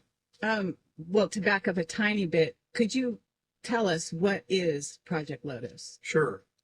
In May of 2001, we traveled to Frenchman Mountain here in Nevada to begin a real project looking for a biomarker for a possible precursor virus. It was a rather prosaic study looking for evidence for panspermia. During the course of that initial investigation, we came across some anomalous activity in some of our data sets. This brings part 8 to an end, and I hope you all stay tuned for the final part 9. I performed countless searches looking for Dan's photograph of the men in black, but was unfortunately unsuccessful in locating it. It's really odd to know how Dan was murdered when he claimed to own a gun. It's logical to think he would have had it on him virtually all the time when he became afraid someone was coming for him. It's also really odd that anyone would have come looking for him. After we heard the letter sent from Majestic that Marcy had read to Dan explaining his orders were to make the public aware of what he's seen and experienced. It's obvious that if you made it to part 9 of Dr. Burisch's interview, you're serious about learning the truth about his involvement with the alien phenomenon. What if I told you that hidden within ordinary minerals lies a secret so profound it could rewrite the laws of biology and even reality itself? What you're about to hear has never been heard before from anyone who's come forward. Dan claims to uncovered anomalous electromagnetic activity linked to silicon oxides, emissions that carry information and can alter living cells. Was he on the verge of creating sentient life? That anomalous activity was ultimately tracked down to very unusual electromagnetic activity associated with silicon oxides. And we have since tracked that anomalous activity to any silicon oxides present in minerals. To wit, the activity is the presence of an emission of electromagnetic bundles containing information. We are presently attempting to further define the nature of that electromagnetic anomalous activity. But we have, in fact, determined that the activity is associated with cells within the terrestrial environment, and that they have effects upon cells in our terrestrial environment, up to and including modifying the genetic material of extant cells in our environment. Are you saying living cells? Yes. We have, together with these electromagnetic emissions that we have defined with relative precision to date to be specific varieties of what we termed as particles. We had to call them something. They're bundles of electromagnetic material, confined discrete bundles that we believe are possibly related to as far back as the ancient Pavitrakas of the Hindus, subtle matter particles, which could be imparted into our environment and affect changes. Thus far, we have not observed negative changes, meaning the effects of these subtle matter particles, if you will, have not affected our environment negatively.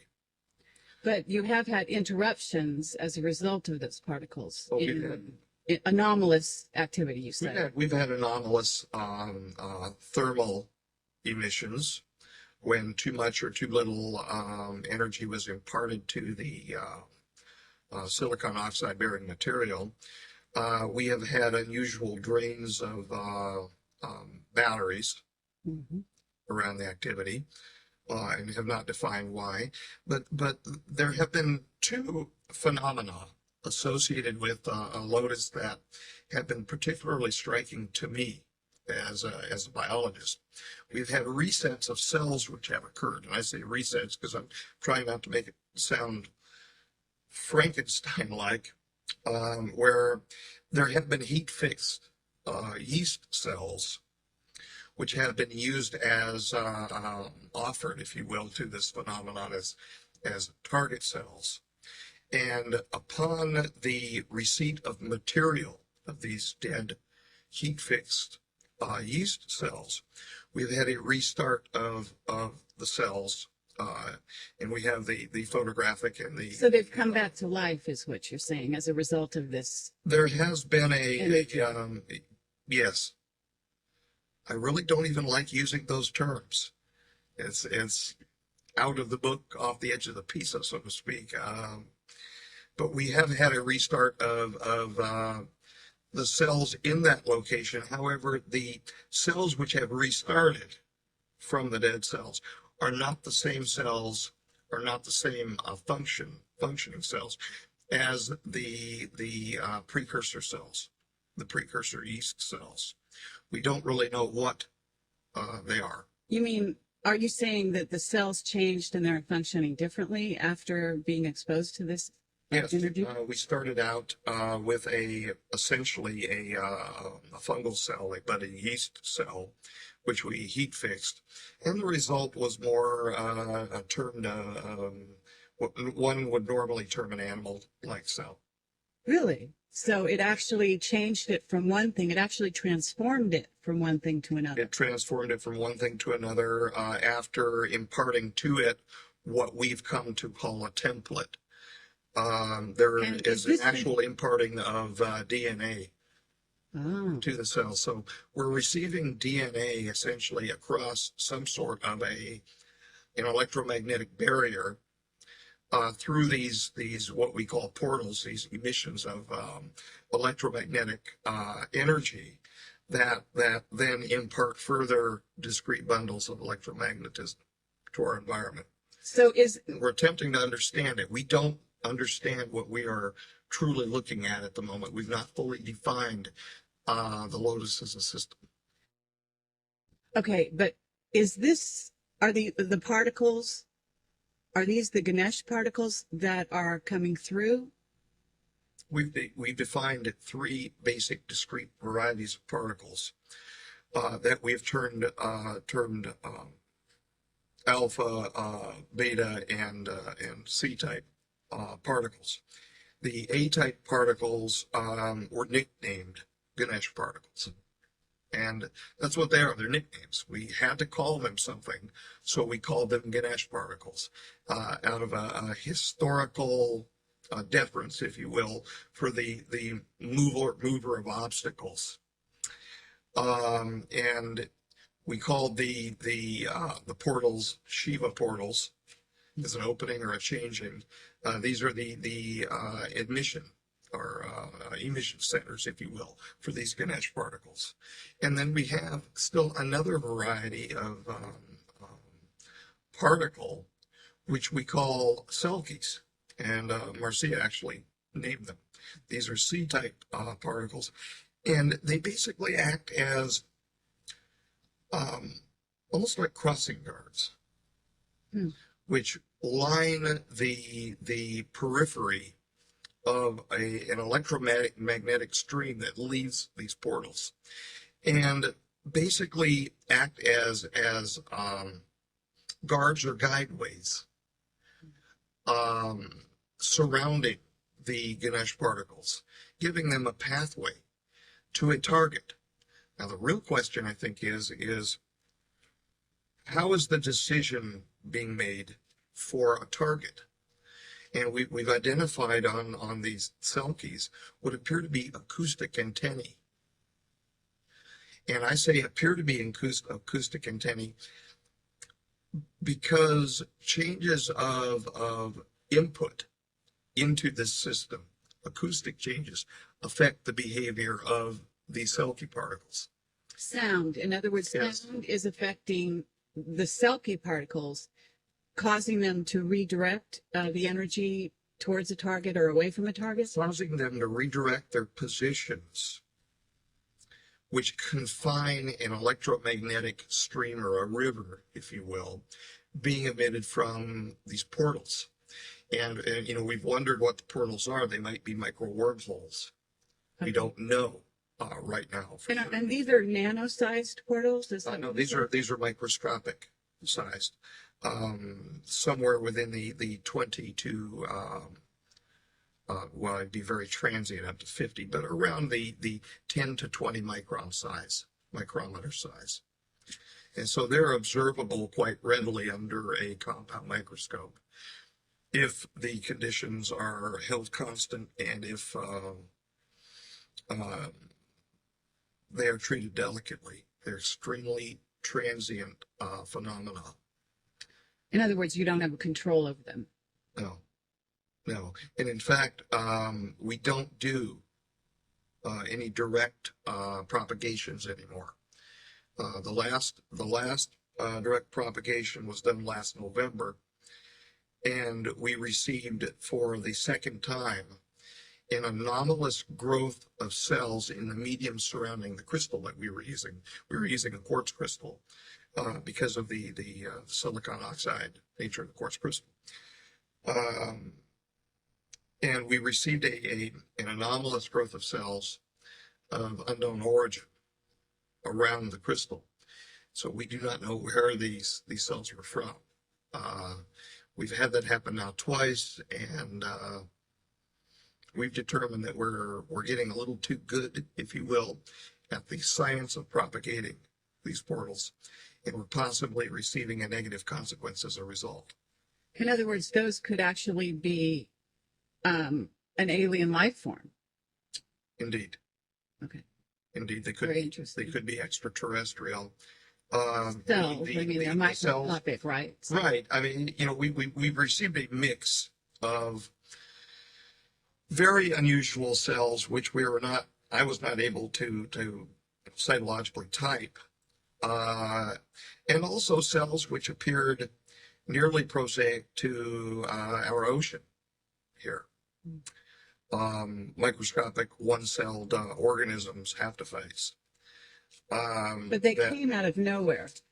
The material that we had provided to the experiment prohibited a cross-contamination, the ability for this to have been a cross-contamination. So they came from somewhere.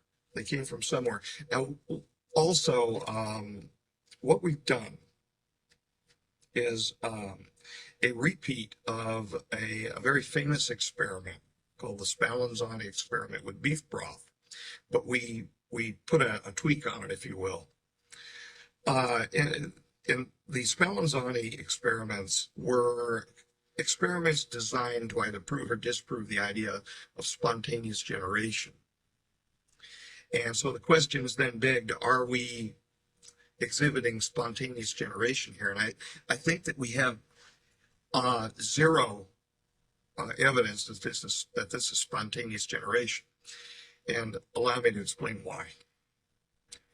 The Spallanzani experiment that we repeated, we did it exactly the way the famous experiment was originally done, with beef broth that had been boiled, but we actually had it autoclaved, so that we had pressure and heat both acting on it, getting rid of all spore formers, everything that could have been present in there as a living organism.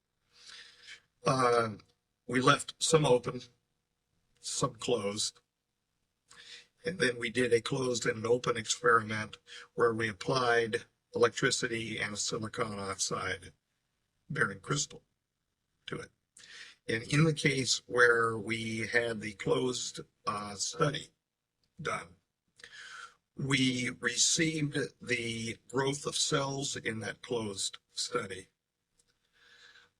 which appeared to me to be neural cells and organized neural cells, to the point where we could actually tell morphologically that there was an ABAB pattern which was developing.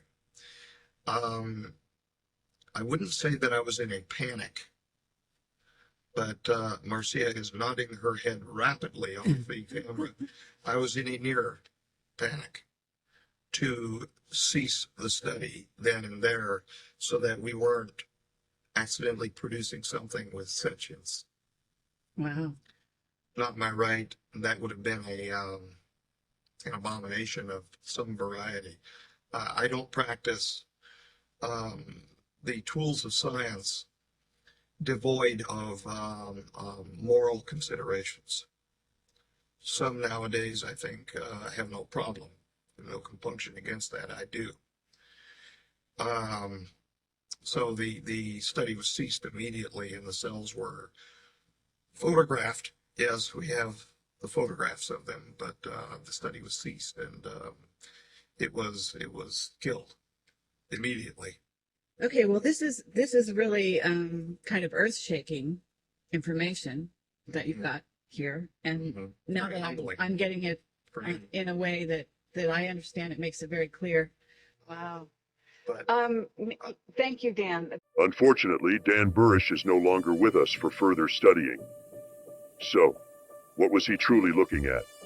Electromagnetic bundles that rewrite DNA, portals emitting unknown particles, cells resurrected, or reborn as something entirely new.